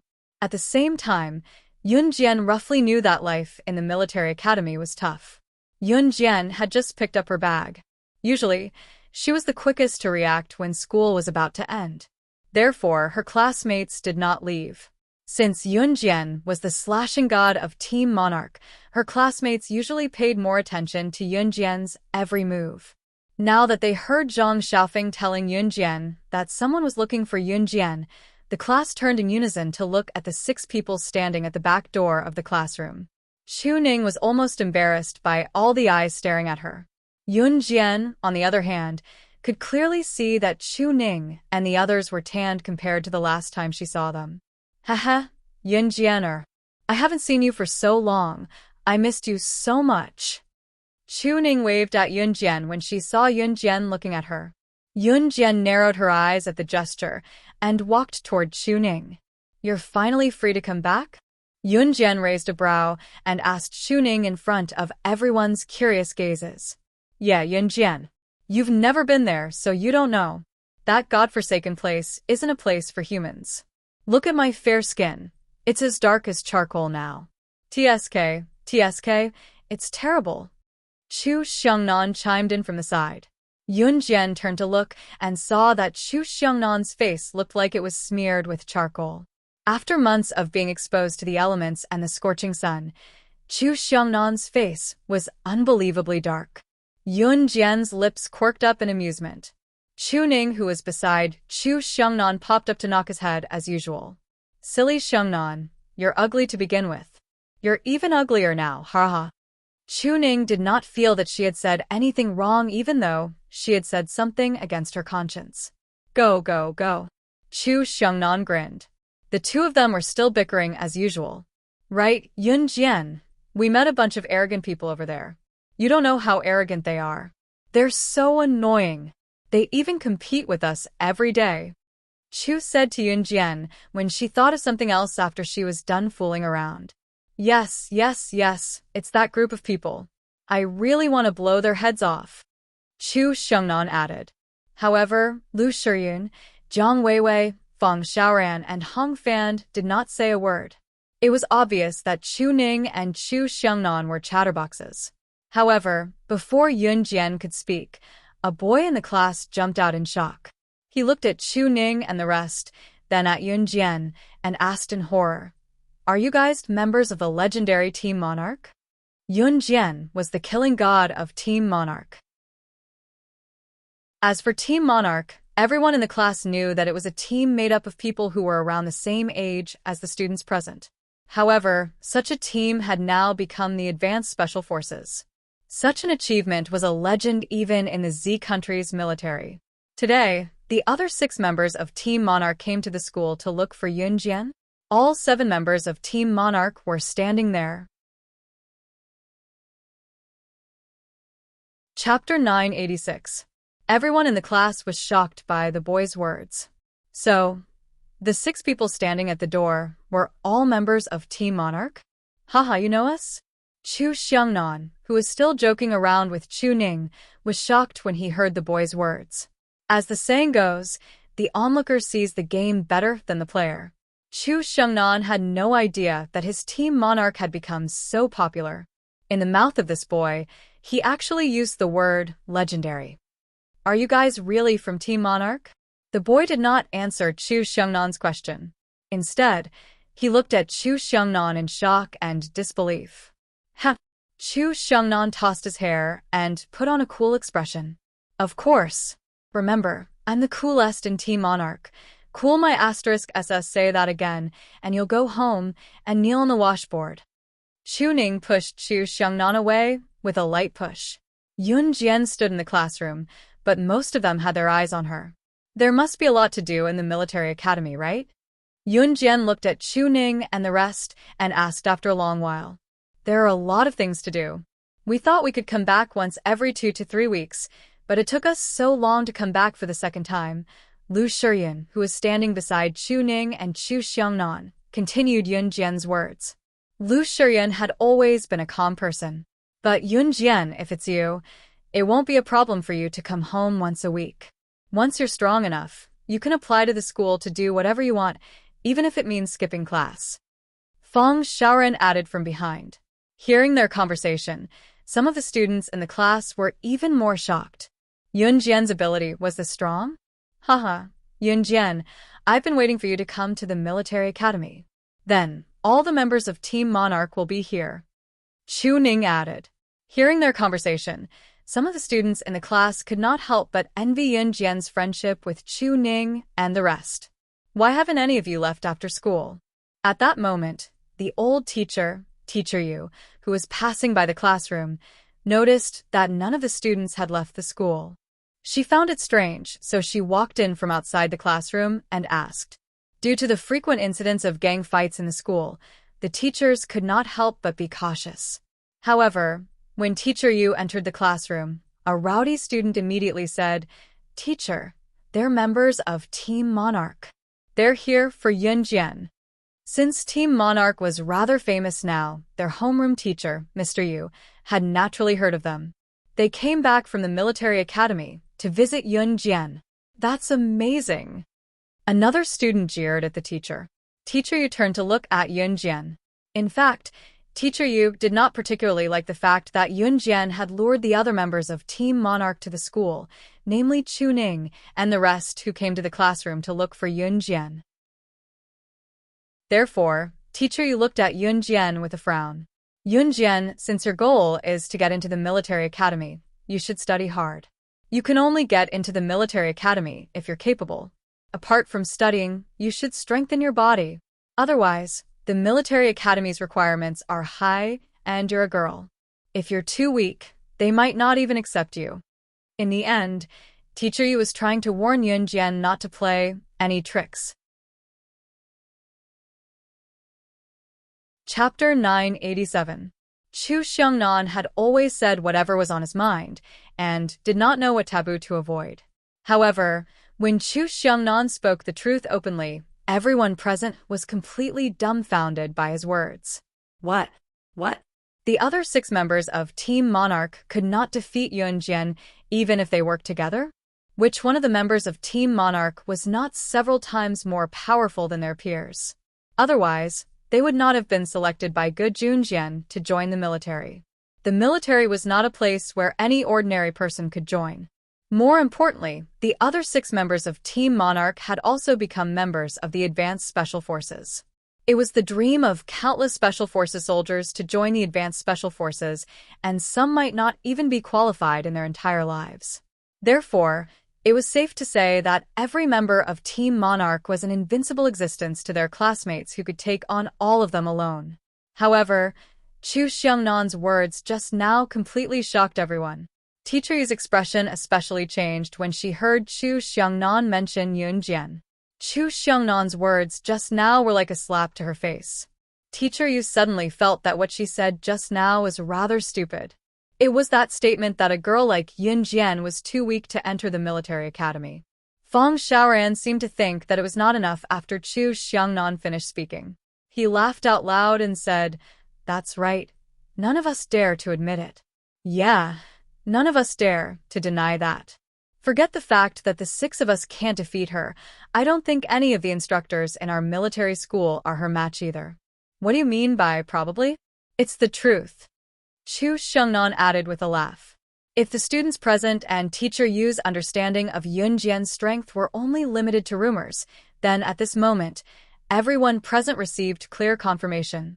What kind of status did a military academy's instructor have? To be able to become an instructor in a military academy, one's strength must be on par. However, even a military academy's instructor could not compare to Yunjian. All the students in the class were stunned. Even Teacher Yu was dumbfounded. My master is just that amazing. Zhang Xiaofeng had witnessed Yunjian kill the number 10 assassin on the International Assassin chart, so he spoke with pride. Let's go, Yunjian. Let's go to the restaurant. We rushed back this afternoon, and I'm starving. Chu Xiangnan patted his tummy that did not have an ounce of fat on it as he led the way with a chuckle. Seeing this, Yunjian picked up her bag and followed without hesitation, completely ignoring the teacher behind her. Zhang Xiaofeng did not follow. The group of people walked out of the classroom happily, not even sparing a glance at Teacher Yu. Teacher Yu stood there awkwardly. Especially not long after Yunjian and the others walked out of the classroom, Chu Xiangnan and the others' cheeky conversation could be heard from outside the classroom. "Ayo, Yunjian, you don't know. Our school's instructors know that you're going to study at our military academy next semester, and they're all fighting over you. They're saying that they'll snatch you to their team no matter what. Isn't that so? Haha, some time ago, they were fighting over which instructor you'd be transferred to next semester. A few instructors even challenged each other in school. Say, this title of yours, it's really too awesome. Chapter 988. Since Miss Yu did not quite believe Yun Jian's words just now, when Chu Xiangnan and the others walked out of the classroom and began their discussion, she purposely hollered at the top of her lungs before they went too far. They were afraid that Miss Yu, who was standing in the classroom, would not hear them. Of course, what Chu Xiangnan and the others said was the truth. When the instructors in the military school heard about Team Monarch's Slashing God's achievements and the fact that Slashing God would be transferring to the military school next semester, the instructors in the military school were already fighting over her.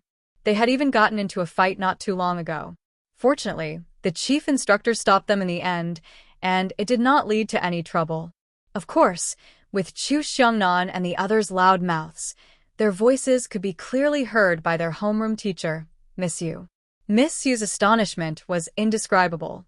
Of course, her classmates were equally stunned on the spot, unable to control themselves. Yun Jian had not even entered the military school, and the instructors were already fighting over her. Moreover, Miss Yu had told Yun Jian in a reproachful tone that if she did not study hard or train her skills properly, it would be a problem for a girl like her to even get in due to the high threshold of the military school. But Yun Jian had not even entered the military school, and she had already become the most sought-after existence among the instructors. Was it not obvious that Yun Jian was already the default candidate? Miss Yu knew that Yun Jian was Team Monarch's Slashing God, but she thought that even if Yun Jian was Team Monarch's Slashing God, she should follow the traditional selection method. However, from the looks of it, Yun Jian's entry into the military school was already set in stone. It was no wonder that Yun Jian had only written Min City Military School in her application and was not even willing to write down the target score. It turned out that she was already the default candidate. Miss Yu stood where she was, her face ashen as she listened to the voices of the few people leaving the classroom. Especially what she said just now compared to what Chu Xiangnan and the others said, was it not a slap to her own face? Ha, Yun Jian, your teacher is too much. What did I say just now? Ha ha. Chu Xiangnan began to laugh wildly as soon as he walked out of the school gate. Don't say that. I have to give you a thumbs up. Feng Sharon grinned and gave Chu Xiangnan a thumbs up. Very strong. Yun Jian curled her lips and gave this comment. The group then walked towards the restaurant with smiles on their faces. When he brought up the matter of the military academy with Chu Ning and the others in the restaurant, Chu Ning gritted her teeth in hatred. The worst thing that happened to me in the military academy was that bunch of arrogant people. They even formed a gang. What's it called again? It's called the Invincible Gang. They even claim to be the #1 gang in the academy, or something like that. Then, they often challenged us, saying that Team Monarch was just a bunch of rookies. I'm so angry. But one of them was really strong.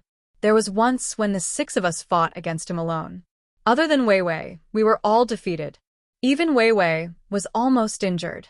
That's why we endured it, Chu Ning said angrily.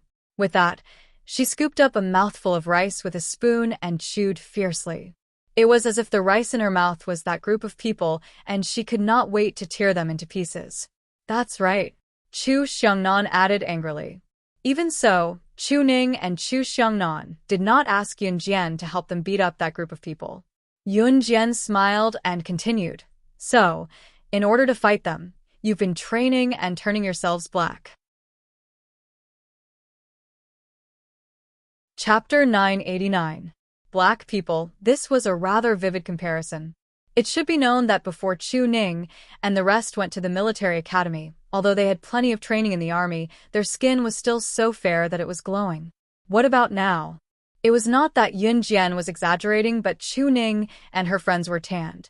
They were almost as tanned as black people, and their faces looked like they had been smeared with charcoal. Don't, Yun Jian, we're not as tanned as you're saying, haha. But we've indeed tanned a lot in the past few months. My sunscreen can't block out the scorching sun, Chu Ning exclaimed.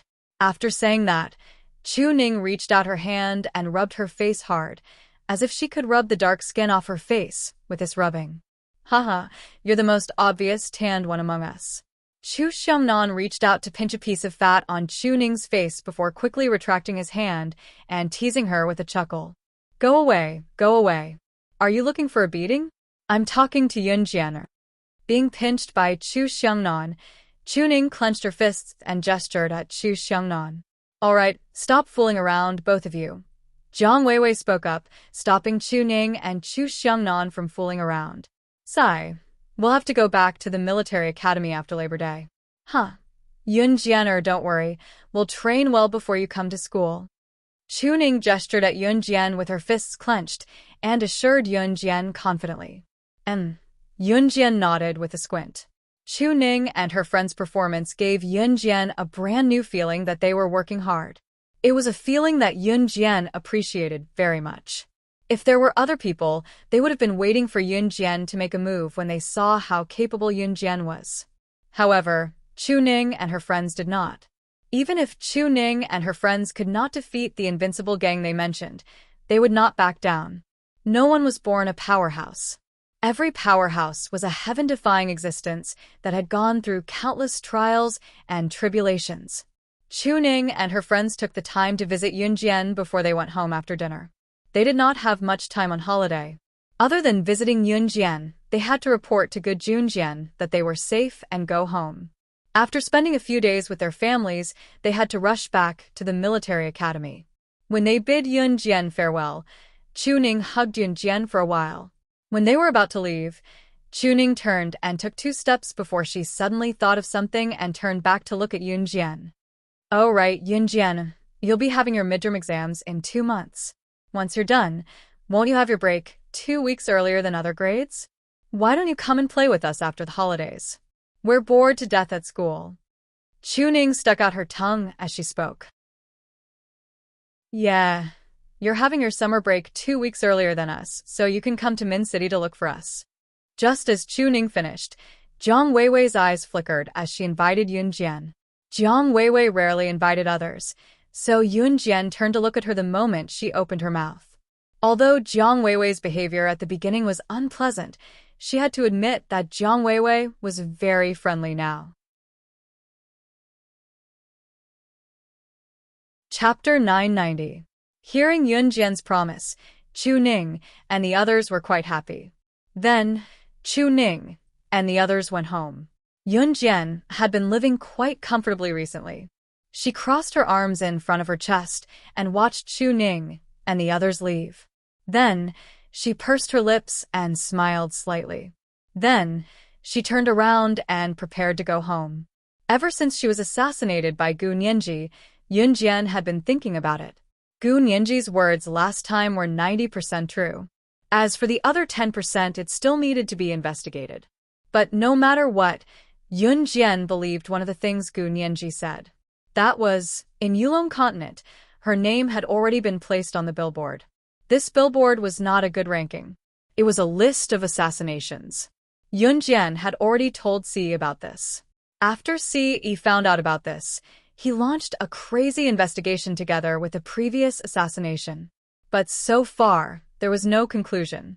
If this had happened on Earth, within Hun's influence, they would probably be able to find out the truth in an instant. But if it had happened on Yulong Continent, a continent completely unrelated to Earth, then it was hard to say. But with Si's influence, even if it was on Yulong Continent, he would still have a way. But relatively speaking, it might take a little longer. According to Si's words, if anyone dared to assassinate his woman, even if they had to hide in outer space, he would find them and make them suffer a fate worse than death. As soon as she walked into the house, Yun Jian saw a tall figure standing in the house. Yun Jian did not need to look to recognize that this person was Ge Xian. Ge Xian, who had dyed his hair black, was much more handsome than before. He no longer had the red, yellow, blue, and green hair that did not suit him in the first place. With his short black hair, Ge Xian looked a little like a fresh campus boy. Seeing Yun Jian coming in, Ge Xian stood up from the table and strode to Yun Jian, exclaiming in delight, "Sis, you're back." Yun Jian nodded when she saw Ge Xian and placed her bag on the stool. "Xiao Jian, you just came home? Have you had dinner?" Shinru came out of the kitchen with an apron on and bubbles on her hands, looking like she was washing the dishes with dishwasher. Yes, Yunjian answered Shinru and turned to Guxian. She waited for Guxian to speak. Based on the way Guxian looked at her just now, Yunjian knew that he must have something to tell her. As expected, when Shinru entered the kitchen again, Guxian looked at Yunjian and chuckled foolishly before scratching his head and telling Yunjian, "Sis, I'm going back to school tomorrow. Do you want to come with me? You have a 3-day break on Labor Day. Since it's nearer school, there'll be an international racing competition tomorrow night. It's a rare opportunity, so do you want to come with me, sis?" Guxian was officially inviting Yunjian to participate in the competition. What Guxian meant was that he was inviting Yunjian to go abroad to watch the international racing competition. Yunjian had been abroad before, so she had a passport that allowed her to leave anytime. Guxian was probably aware of this, which was why he invited her. Where is it? Yunjian looked up slightly and pressed her lips together before asking softly. Maryland, Country M. Guxian gave her an address quickly. When Guxian gave her the address, however, Yunjian narrowed her eyes. Was this not where Alluring Witch's Rongyao company was located? Chapter 991. Shinru was more at ease now that Yunjian was going out. Although it was a little dangerous overseas, Shinru could still accept it since Guxian would be accompanying her. Leaving without further ado, Guxian booked the plane tickets early the next morning and took a flight with Yunjian to Maryland in Country M at noon. Of the 3 buddies who came back with Guxian, other than Xinjie, the other 2 had already returned to Country M. As for Xinjie, he was sent to the hospital after being beaten up by Yunjian and Ce and had yet to recover. It was impossible for him to go to school in the near future. Of course, Yunjian was already giving Guxian a lot of face by not killing Xinjie when he kicked Qingyur back then. Therefore, there were only Yunjian and Guxian on the flight for this trip. Since Ce had returned to an Hun group, the students in the class were probably buried in their homework during the 3-day holiday of Labor Day. After all, the senior high school entrance examination was just around the corner. In such a tense atmosphere, most of them were struggling with piles of test papers. Except for Yunjian, of course. Not only did she not stay at home to do her homework, she had even gone overseas. If her classmates knew about this, they would spit out blood. Of course, the whole school knew that Yunjian did not do her homework. Even the homeroom teacher could not do anything about it. "Sis, are you thirsty? I'll get you a drink if you're thirsty," Guxian said, afraid that Yunjian would be thirsty after such a long flight. "I'm not thirsty," Yunjian replied with a smile and pressed her lips together. "All right," Guxian replied with a nod. Yunjian and Guxian set off at noon from Longmen City to Maryland in Country M and arrived at about 3 in the afternoon. However, there was a time difference between Country Z and Country M. It was supposed to be 3:00 in the afternoon in Country Z, but it was almost 8:00 in the evening in Country M's Maryland. The time difference between Longmen City and Maryland was not huge, so Maryland was not the furthest away from Longmen City. Of course, it was already 8:00 in the evening when they arrived in Maryland. At this time, the race was about to start. Car racing was popular in Guxian school, and the real race would only start at night. It could be said that Yunjian and Guxian arrived on time. However, Guxian didn't take Yunjian to the international circuit first. Instead, he took Yunjian to her school. The university that Guxian studied in was a famous one, and it had been a long time since it was founded. Guxian was not planning to take part in today's international race. In addition, Guxian's current driving skills were not good enough for him to take part in such a race. In spite of this, Guxian had rushed back from Country Z to watch today's race enthusiastically. Other than being very interested in the race, there was another reason. He had a buddy who was going to take part. It was an honor for Guxian's buddy to be able to take part in an international race that only the world's top racers were qualified to take part in. Although Guxian's buddy did not follow Guxian to Country Z, he was Guxian's best buddy. "Sis, I'll introduce you to some of my buddies later." Guxian turned to speak to Yunjian. They had just finished speaking when they arrived at the entrance of Gu Xian's school. Gu Xian's buddies were all from country Z. Even if they were studying overseas, they were used to hanging out with people from their own country. When Gu Xian saw the group of people, he was already waving and walking over with Yunjian. "Hi. My Xiao Xian, you're back." Among the people standing at the school entrance, a burly man came over to Gu Xian with open arms. Chapter 992. This burly man was Gu Xian's best buddy. He was also the one who would be participating in the international racing competition tonight. Therefore, he could be considered to be one of the more popular ones among this group of people. Even in Gu Xian's school, this man's presence was still very strong. It could be said that this man was the role model of the people of Country Z. Of course, in the school, there was no lack of people who saw that Gu Xian was from Country Z. They would wantonly oppress them. Gu Xian's buddy, on the other hand, looked more mature. The man's name was Dan Tiansheng, and he was also a senior racer. In his buddy's eyes, Gu Xian was still a virgin who had never interacted with girls before. Not to mention appearing in front of everyone with Yun Jian like today. Therefore, Dan Tiansheng felt that it was strange, and that was why he asked that question just now. F***ck off, she's my sister. Gu Xian walked up and directly gave Dan Tiansheng a headshot. Of course, it was just a joke between friends. They didn't really fight. Sister? F***ck little Xian, I keep feeling that you've changed. Tell me, what did you experience after returning to China? Also, you actually dyed your hair black. Dan Tiansheng suddenly reacted. He walked around Gu Xian a few times and asked loudly. After saying that, Dan Tiansheng looked at Yun Jian's slender body again. He was shocked and asked Gu Xian, "And you have another sister? How is it? Isn't this hairstyle cooler than the previous one?" "Haha, also, who can't have a sister? So, what if I have another sister? If you have the guts, ask your mother to give birth to another one." Gu Xian laughed and teased. As he said that, Gu Xian turned to look at Yun Jian. Then he introduced Dan Tiansheng to Yun Jian. "Sister, he's just a blockhead. Don't lower yourself to his level. Other than being good at racing, he has nothing else to show off." Ha! Gu Xian's words made Yun Jian smile. Ha ha ha. Dan Tiansheng scratched his head, then reached out his hand to Yun Jian. "Hello, little Xian sister." Seeing this, Yun Jian didn't reach out her hand. Instead, she nodded and said, hello." Then, Gu Xian introduced Yun Jian to his other buddies. "His name is Wu Dazhuang. His name is Zhu Zilin." Gu Xian's friends were mostly gangsters. Of course, they were all from Country Z. Even if Gu Xian's friends who came from Z country, he would still make friends with his own countrymen. This was also a principle that was basically Unchanging's principle after everyone got to know each other. Dan Tiansheng said, "All right, we can go to the racetrack now.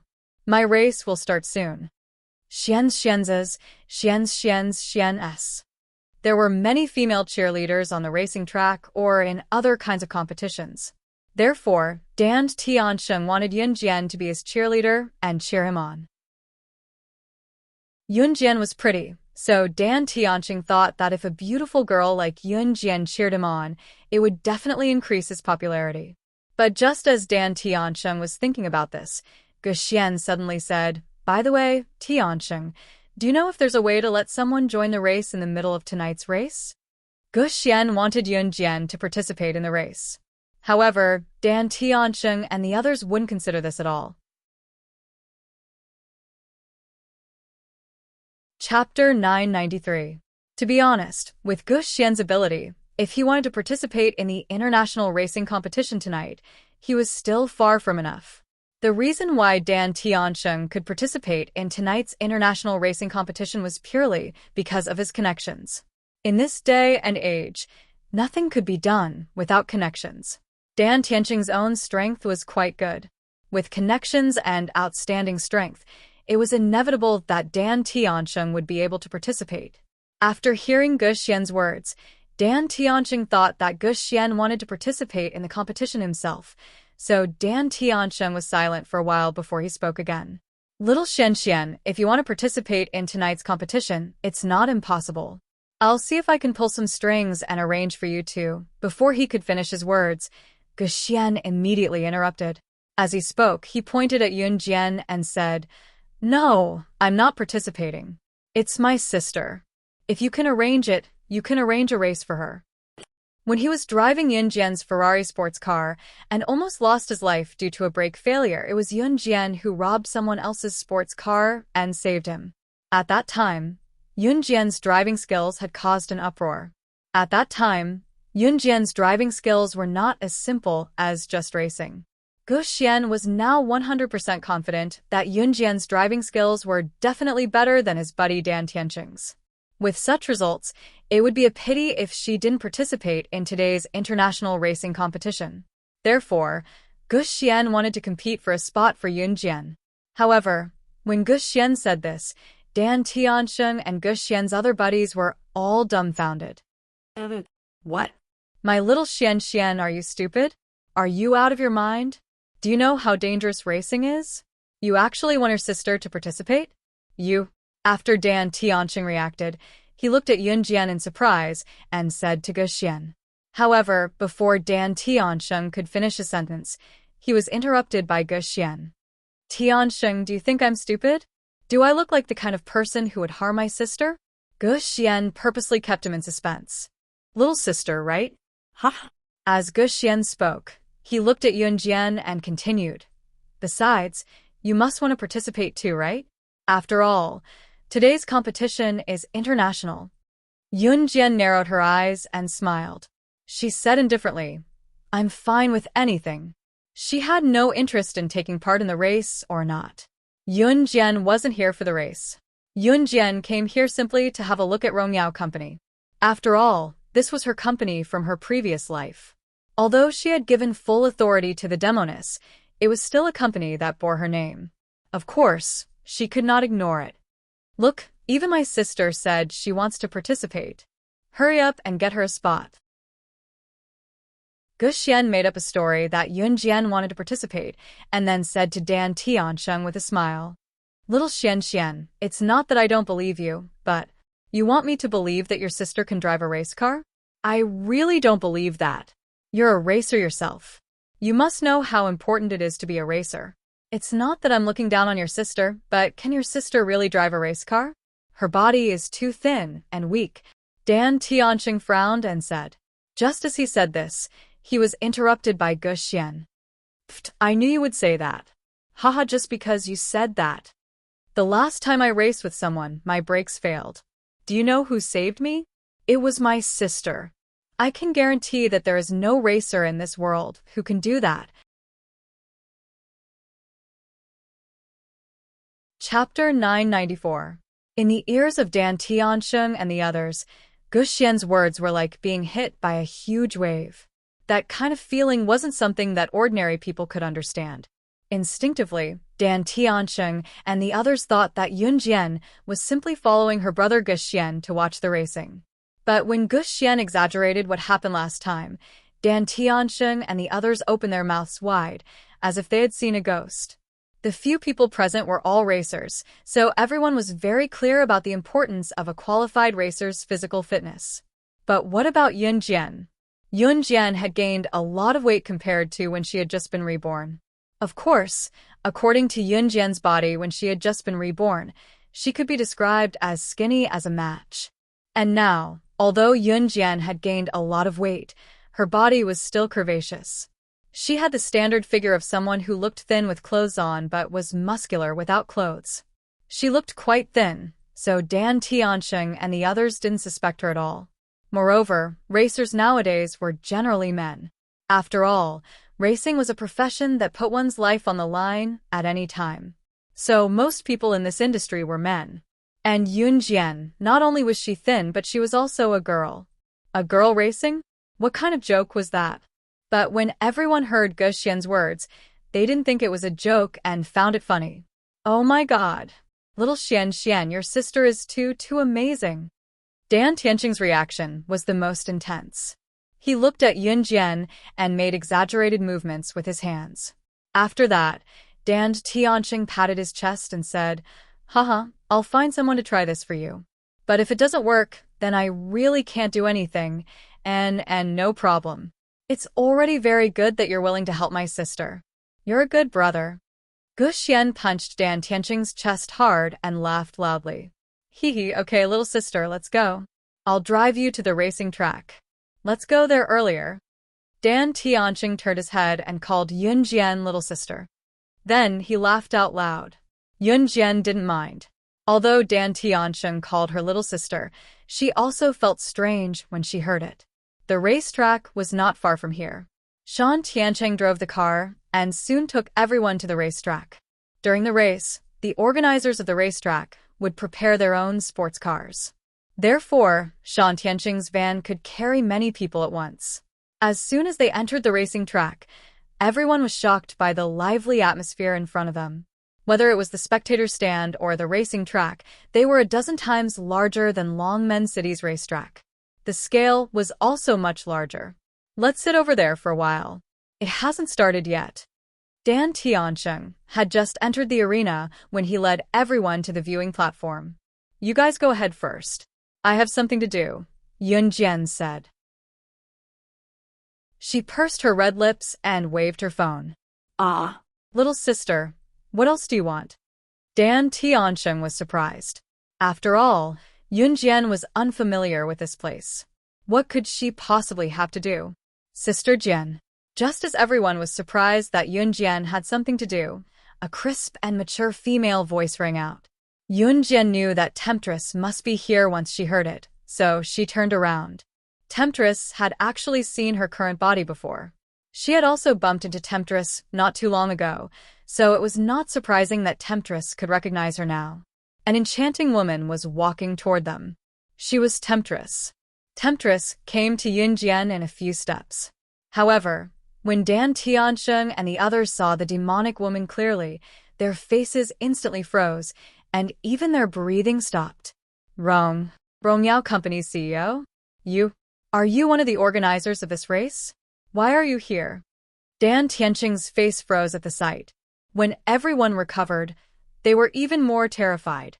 Why was Rongyao Company's CEO, Temptress, here? Chapter 995. Alluring Temptress had a hot body. Her perfect figure was slender and seductive. Coupled with alluring Temptress's face, she exuded an extraordinary aura no matter which angle one looked at her from. Unlike Snake, Lizard's seductiveness, Alluring Temptress was just like her name, a living alluring temptress. Her codename was Alluring Temptress, and she usually referred to herself as Alluring Temptress. In other words, she did not have a surname. Everyone in the underworld knew that she was called Alluring Temptress. Rongyao Company's CEO, Alluring Temptress. Dan Tianqing and his group studied at a local university, so they knew a thing or two about this place. Rongyao Company's CEO, Alluring Temptress, frequented events as well. Even if they had not seen her before, they could often see her in the headlines of Country M's international newspapers. They also heard that Rongyao Company was one of the biggest organizers of tonight's international racing event. Therefore, when Alluring Temptress appeared and Dan Tianqing and his group recognized her, they watched her walk up to Yun Jian and call her Sister Jian. It was already a miracle that Dan Tianqing and his group were not scared to death. Since they had come with Yun Jian, Alluring Temptress turned to nod at him when Dan Tianqing exclaimed in surprise when he looked at her. Alluring Temptress was no doubt the most successful female entrepreneur. Dan Tianqing and his group had long discussed Alluring Temptress and viewed her as their idol. Therefore, when Alluring Temptress nodded at him, Dan Tianqing felt like his idol had taken a second look at him. Gu Xian, who was standing at the side, was also stunned by the scene before him. How did his younger sister know? Rongyao Company's CEO, Alluring Temptress? What kind of status did Alluring Temptress have? What about Yun Jian? To Dan Tianqing and his group, she was only Gu Xian's younger sister. At most, she was a student from an unknown and poor place in Country Z. How did these two people who had nothing to do with each other in the first place know each other? While Dan Tianqing, Gu Xian, and the rest were stupefied, Alluring Temptress was already in front of Yun Jian. Sister Jian, Temptress called out to Yunjian again. Yes. Yunjian nodded slightly. Yunjian nodded and winked at the demonic woman. Then, she led the way to the viewing platform. Let's sit over there for a while. All right. The demoness was very obedient to Yunjian. Seeing that the demoness followed Yunjian over there, Dan Tianqing originally thought that it was time to enter the racetrack, but in the end, he still followed Yunjian to sit on the spectator stand. Demoness, the CEO of Rongyao Company, was a witch, their idol. He sat on the spectator stand and watched the competition for a while. Dan Tianqing's match was about to arrive, and he had to leave. The demoness beside her suddenly stood up and turned to look at Yunjian. Her tall and slender figure gave off an enchanting and charming feeling. Temptress, on the other hand, turned to ask Yunjian, Sister Jian, how about we have a match? 2 years ago, when Yunjian was still slaying God, she often raced with alluring Temptress. Back then, alluring Temptress was still famous in the racing industry, which was also why Dan Tianqing idolized her. It was just that after slaying God disappeared, alluring Temptress stopped racing. The people in the underworld were all wondering what had caused the demoness to stop the thrilling racing that she loved the most. No one knew the outcome, though. Now, the CEO of Rongyao Company, a racer who once dominated the world, was inviting Yunjian to race. Chapter 996. Fortunately, no one recognized Demoness. Otherwise, based on her popularity, all the racers who loved racing would have screamed and screamed in surprise. The once famous racer, Demoness, had already retired from the scene. When Demoness became a racer, she had just started running Rongyao Company. Every racer wanted to race with Demoness, but there were only a handful of racers who could race with her. Those who had raced with Demoness before would never have the chance to race with her again. Even so, there were still countless people who wanted to race against the famous Demoness. However, there was one exception. Whenever that person appeared, Demoness would definitely race with her until the end. After hundreds and thousands of races, both of them were never tired. Apart from that person, Demoness had never invited anyone else to race with her. That was why Dan Tianqing and the rest were stunned. However, no one had ever seen the person who was qualified to race with Demoness hundreds and thousands of times. They only knew that the person had long hair and was a woman. However, every time that person appeared in front of everyone, she wore a mask, revealing only a pair of big, black eyes. No one knew who she was. They only knew that she was Demoness' regular racer teammate. Demoness would be wherever she was. The most mysterious thing was that the person's racing skills were even better than Demoness. They were not on the same level. For such a legendary person, the people in the industry only knew about her long hair. Another thing was that Demoness called her SS. After SS became popular on the racing track, countless paparazzi and reporters tried to dig up her background. However, their efforts were to no avail. No one knew who SS was. However, in the racing industry, countless racing fans regarded SS as their idol. Demoness retired from the racing industry after SS' disappearance. At that time, countless racing fans were thoroughly disappointed. However, the people in the industry could not figure it out no matter how hard they racked their brains. That was to piece the two English words together and find a Chinese font that existed on the international leaderboard, slaying God.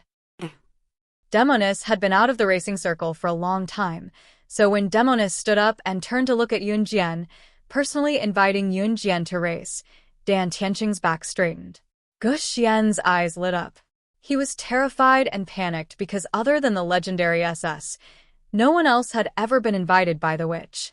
But what if Dan Tianqing and Gu Xian believed that Yunjian was an SS? How is this possible? This must be a coincidence.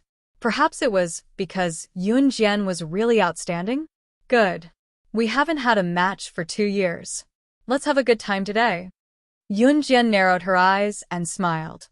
Originally, Yunjian did not plan to race.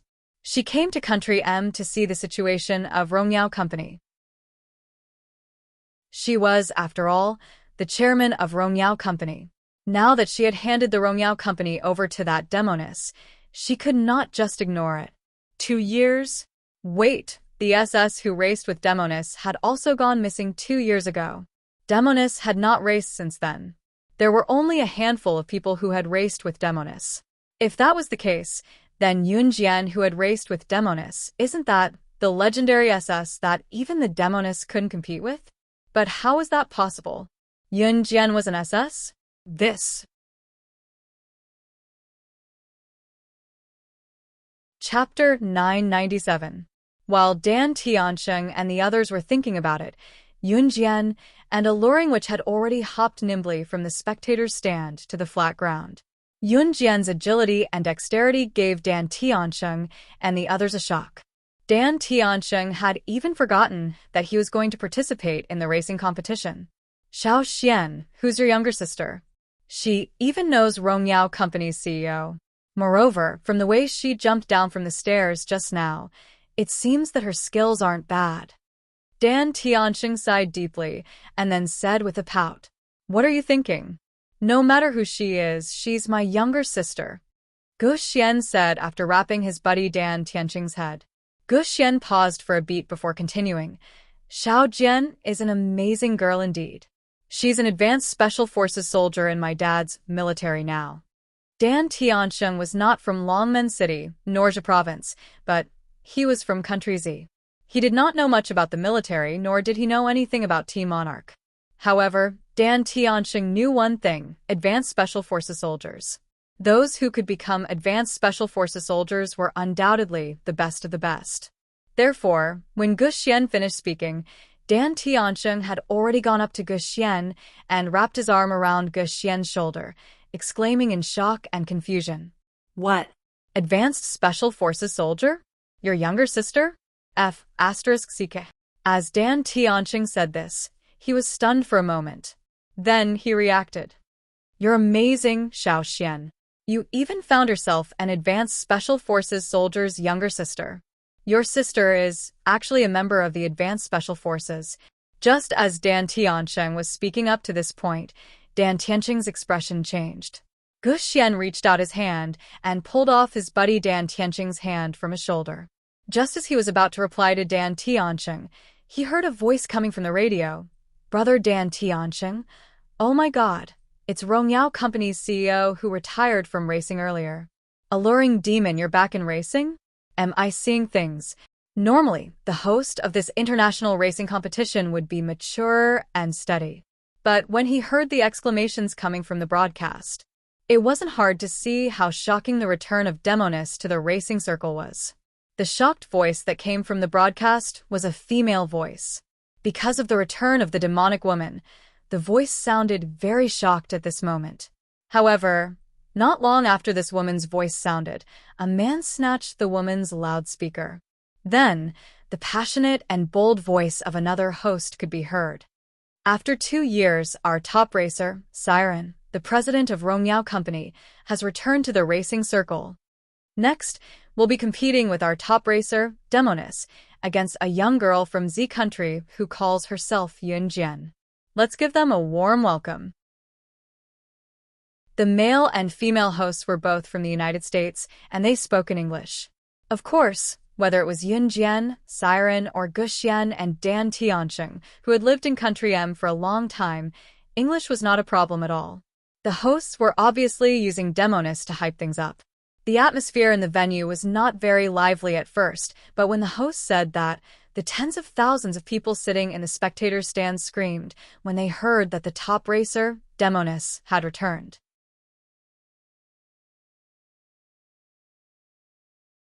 Chapter 998. Oh my god. Temptress is back in the racing circle.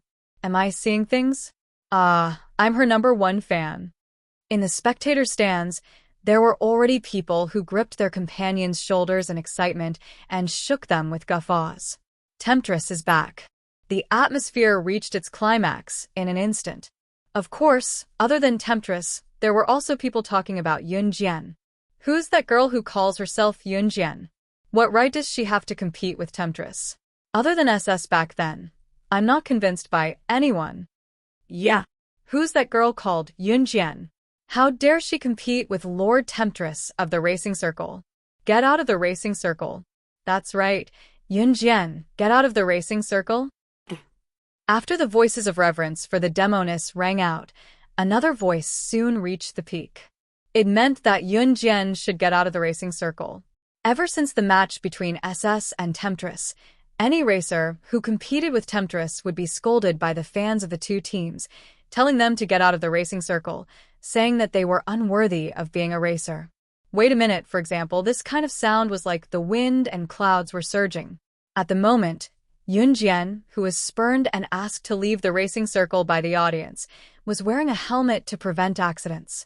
The helmet could save a racer's life in some accidents, so the regular racing channels would usually let the racers wear it. Sister Jian, go easy on me later. I haven't played this game for 2 years, but don't let me lose too badly. At least give me some face. Ha! Temptress winked coquettishly at Yunjian and teased with a chuckle. Tonight's racing competition was international, so the organizers would provide their own sports cars. Of course, the quality of the sports cars provided by the organizers would not be bad. To be fair, the 2 sports cars provided by the organizers were of the same brand and model. In other words, the racers could only win with their own skills. Let's rely on our own abilities, Yunjian said with a slight smile.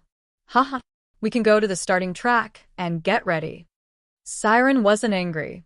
She laughed heartily and drove the Bentley sports car provided by the organizers with Yunjian. They slowly drove from the inspection station to the track. It wasn't until Yunjian and the demonic woman drove out of the inspection station that some of the staff members standing in the same place began to discuss with disdain. TSK, who does that girl think she is? Let's just rely on our own abilities. Did she really think that she could win against the demoness? Does she think she's an SS? Demoness is just giving her some face. She really thinks she's a divine racer. Can she beat Demoness? This is simply daydreaming. Just as the crew members were discussing Yunjian and alluring witch, they saw 2 Bentley sports cars stomping on the accelerator and speeding away from the starting point on the other side of the track with a referee's gunshot. If one wanted to distinguish which Bentley was in which Yunjian was sitting, one only needed to look at the color of the car. Yunjian's car was black, while Seductress's was silver gray. Just as they sped out of the starting point, Seductress' silver gray sports car was 1 step ahead of Yunjian. Seeing this, the staff members who were talking about Yunjian's arrogance grew even more excited. However, the discussion stopped abruptly midway. In the next second, the staff members were so shocked that their jaws dropped. Chapter 999. Before Yunjian and Seductress stepped on the accelerator and the car sped away, the people in the spectator stands were almost going crazy. Such voices could be said to have penetrated the whole venue. Seductress will win. Yunjian, get out of the racing circle. Faced with such aggressive voices, Guxian, who was still standing in place, and Shan Tiancheng, who was still standing in place and had not yet prepared for the race, looked at the scene in front of them with a terrible expression. After all, Yunjian was with them. Especially Guxian. Guxian had already regarded Yunjian as his own sister. When he suddenly heard Yunjian being cursed by everyone present, Guxian's expression was the worst. His own sister was being cursed and asked to get out of the racing circle. As her brother, he certainly felt bad. In addition to this, Guxian was also very worried about Yunjian. After all, Seductress was once the king of the racing circle. It could be said that except for the legendary SS, Seductress had never lost to anyone. Therefore, under such circumstances, it was normal for Guxian to be worried. Yunjian's racing skills were amazing, and Guxian had already experienced it.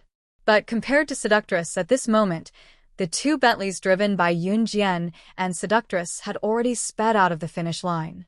Almost at the same time, Seductress' silver gray Bentley took the lead and rushed out of the starting point. As a result, the screams in the venue became even more obvious. Ah! Seductress will win. Yunjian, get out of the racing circle. Gu Xian's hands were tightly clenched together. Listening to the people around him belittling Yun Jian with such words, as her brother, he was really, for the first time, Gu Xian felt powerless. When Gu Xian lowered his head and raised it slightly, a frightening scene suddenly appeared in the eyes of everyone present. The two sports cars had arrived at the turning point one after the other. However, just as the two sports cars reached the turning point, the black Bentley that was lagging behind suddenly made a sharp turn. In the next second, it stepped on the accelerator just as the silver-gray sports car driven by the demoness in front of it began to brake. It was usually unrealistic to overtake on a curve because it was very dangerous. Even when driving, it was very dangerous to overtake on a curve. Moreover, when racing, almost all of them were sprinting at full speed. When they encountered a curve, not only did they not step on the brakes, they even had to step on the accelerator to speed forward. Such a person was simply one of a kind. However, Yun Jian was one of them. It was also this crazy action that made countless audience members hold onto the railing tightly and raise their butts slightly. They widened their eyes and looked at this scene in shock and horror. Did she not want to live anymore? Chi. When they reached the curve, the black Bentley driven by Yun Jian stepped on the accelerator like a flash of lightning. In the shortest time, the car used the highest speed to fiercely overtake the silver-gray Bentley that had slowed down. After overtaking the silver-gray Bentley, the black Bentley driven by Yun Jian turned a corner and finally disappeared from everyone's sight. However, it appeared on the large screen in the spectator stands. Silence. There was a deathly silence. Soon after, there were screams from the audience that were boiling with excitement. Oh my God! She actually overtook Demoness? How is this possible? Other than SS, Demoness has never been overtaken, but today the voices that were cursing Yun Jian to get out of the racing circle suddenly disappeared. What followed was a shocking scream. At this moment, whether it was the group of staff members who had mocked Yun Jian, Dan Tianxing, Gu Xian, all the audience in the spectator stands, or the racers in the lounge, all of them widened their eyes. This scene was almost unbelievable. Chapter 1000. In spite of it, Yun Jian was already driving the black Bentley sports car ahead of Alluring Witch by leaps and bounds while the crowd was howling with excitement. But Little Demon was not to be outdone. After Yun Jian took a huge lead, she stepped on the accelerator to catch up. At this moment, Little Demon had a very wild feeling. She felt that she had found her initial joy and passion for racing. Sure enough, racing with an SS car was the most exciting. There was no other. Little Demon was full of passion at this moment. The audience in the spectator stands were so enthusiastic that they could not control themselves. Although Alluring Demoness and Yun Jian's race was interrupted midway, none of the racers objected when they saw Alluring Demoness making a comeback. But the scene that no one expected was that Yun Jian actually took a huge lead in the beginning of the race. Furthermore, this was under the circumstance that the Demoness had rushed out of the starting point first. Gu Xian saw that Yun Jian had overtaken Little Demon. It was as if he had seen hope. At this moment, Gu Xian's heart was filled with excitement. Yun Jian will win. Yun Jian will win. Gu Xian looked at the battle in front of him and shouted unconsciously. After shouting twice, Gu Xian realized that no one around him was paying attention to him. Even when they heard his voice, the people around him glanced at him coldly. But Gu Xian did not stop shouting.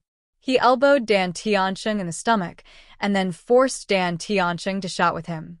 The strength of a few people could sometimes drive the whole audience. Gu Xian's shouting also stirred up the atmosphere.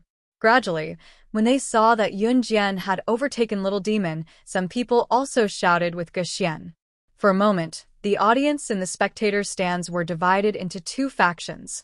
The audience was shouting and screaming at the same time. The atmosphere had reached its climax. However, at this moment, someone pointed at the screen and shouted loudly, "Look, there." This person's voice was quickly drowned out by the shouts of the audience in the spectator stands. However, everyone present saw a scene that scared them out of their wits.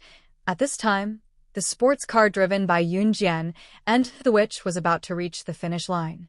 Although Siren was not as fast as Yun Jian, she followed closely behind Yun Jian's black Bentley. Seeing that the seductive woman's sports car was about to overtake Yun Jian's sports car in terms of speed, just as the audience's hearts were tightly clenched and their blood was boiling. However, the black Bentley suddenly stepped on the brakes. The sports car was originally moving at a terrifying speed of over 200 kilometers per hour. If he suddenly slammed on the brakes, the car and the people inside would be forcefully braked by the inertia and be sent flying. Is she crazy? A member of the audience yelled in horror. At this moment, a shocking turn of events suddenly occurred. The moment the car braked, the black Bentley began to slide to the left. At the same time, due to inertia, it spun and slid crazily. It spun twice as fast as the original speed of the sports car and was flung away. With this toss, the hearts of everyone present almost fell out. Was he going to screw up? Everyone present could not help but think so. However, just as they thought so, they saw the black Bentley driven by Yun Jian bounce to the finish line at the speed of a spring after being flung away. When it reached the finish line, the black Bentley spun a few times on the spot and suddenly came to a stop. Yun Jian won. Siren reached the finish line 10 seconds later than Yun Jian. However, at this moment, no cheers could be heard. The people present could no longer express their inner feelings with the word shock. Why did the way the black Bentley used just now feel so familiar? SS. I've seen that move in SS car before. She's SS. She's SS. Someone suddenly reacted and pointed out the mystery. Hearing this person's words, everyone present stood up in fright. Yun Jian was actually SS.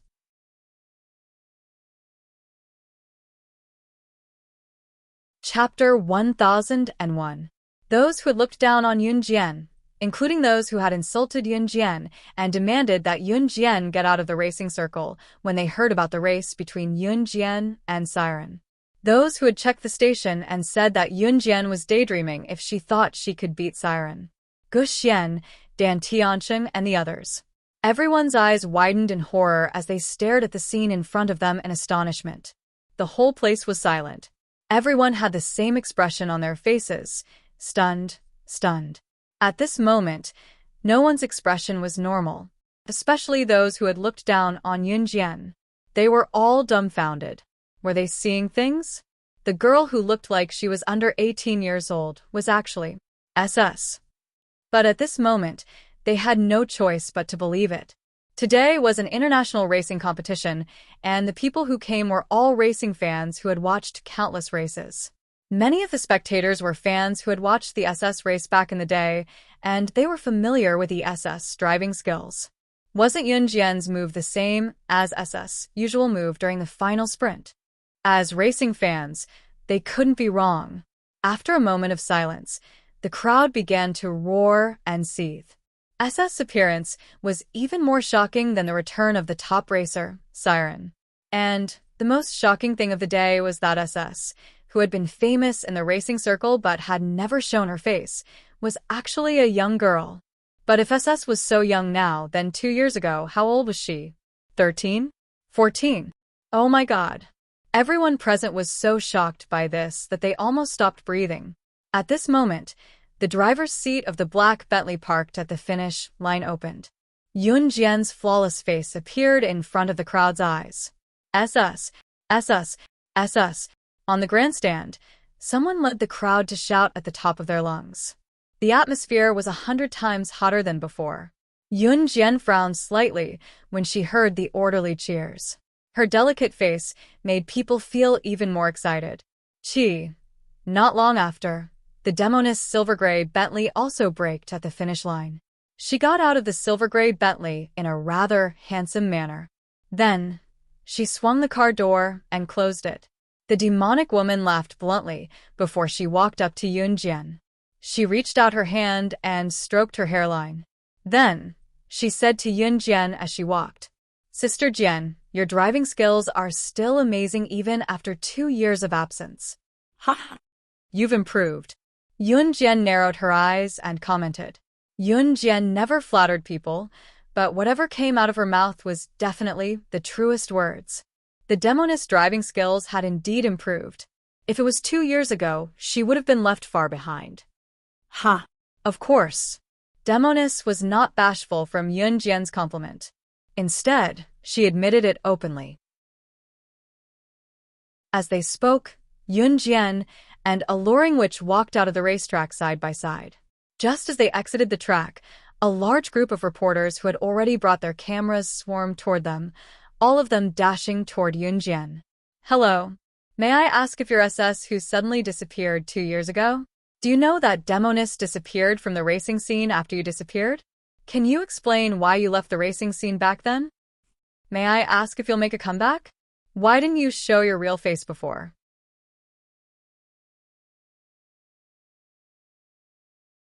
Chapter 1002. The reporters were like a swarm of bees. If they were not held back by the organizer's security guards, they would have probably pounced on Yun Jian and interrogated her with all sorts of questions. It was fortunate that an international racing competition like this had people from the organizer's side keeping these terrifying reporters in check. After all, these reporters were quite fearsome in order to get first-hand headlines. In the past, any racer who was slightly famous in the international racing competition would be swarmed by these fearsome reporters. Therefore, to control the reporters as much as possible, the organizer had sent security guards to stop them. In spite of it, there were just too many reporters. Even with the security guards deployed, they could not stop all of them. The venue was in a state of chaos, but to Yun Jian, it was as if nothing had happened. She merely squinted her eyes. Hello. Hello. Can you please answer my question? Will you reappear in the racing circle as SS? Excuse me? If the people who were yelling for Yun Jian to get out of the racing circle at the spectator stands were intense in their tone, these reporters were 100 times more frenzied than them. Sister Jian, let's leave from the back door of the racetrack. A luring demon went up to Yun Jian and told Yun Jian softly, with a nod. And then, Yun Jian nodded and answered a luring demon. SS, are you leaving? You'll return to the racing circle, right? The reporters panicked when they saw Yun Jian turn around without saying a word. Yun Jian ignored them and turned slightly to the side. After a pause, she turned around again to show the reporters her back. The corners of her beautiful lips curled up slightly, and a bright light flashed through her eyes. In the next second, her melodious voice rang out. I'll only answer one question. Yun Jian paused for a beat before her voice trailed off. What does it have to do with you whether I race or not? Are you my parents or my parents? Why are you so nosy? Yun Jian's words were not polite at all. The reporters at the scene originally thought that Yun Jian could really answer a decent question. But Yun Jian's words meant, wasn't she indirectly saying that the reporters were meddling in other people's business? Although Yun Jian's words didn't sound elegant at all, the racers in the distance almost couldn't help clapping and cheering when they heard her. This group of racers was usually afraid of being chased by reporters, but standing in a group of reporters, although they were very disgusted by the reporters' questions, they couldn't fly into a rage. However, Yun Jian's actions had completely vented everyone's anger. Seeing Yun Jian turn around and walk away after saying this, the group of reporters froze in place and, surprisingly, did not chase after her. The reporters who were standing still saw the look in Yun Jian's eyes and were a little shocked at the moment. That young girl's eyes could be so cold. It was as if they dared to chase after her, they would immediately die on the spot. After receiving Yun Jian's cold glare, the reporters all stood still in a daze and didn't chase after her. The people in the spectator stands were stunned. Everyone was dumbfounded. One had to know that when a racer finished a race, this group of reporters would chase after the racer like crazy in order to get first-hand news. You're tuning in to the Dreamy Chapters YouTube channel. We're so grateful for your support, and don't forget to subscribe to join us on this incredible journey through captivating stories. Your generosity through donations truly makes a world of difference, as it's the primary source of revenue that allows me to expand and enhance this channel for you. Thank you from the bottom of my heart for being a part of this adventure.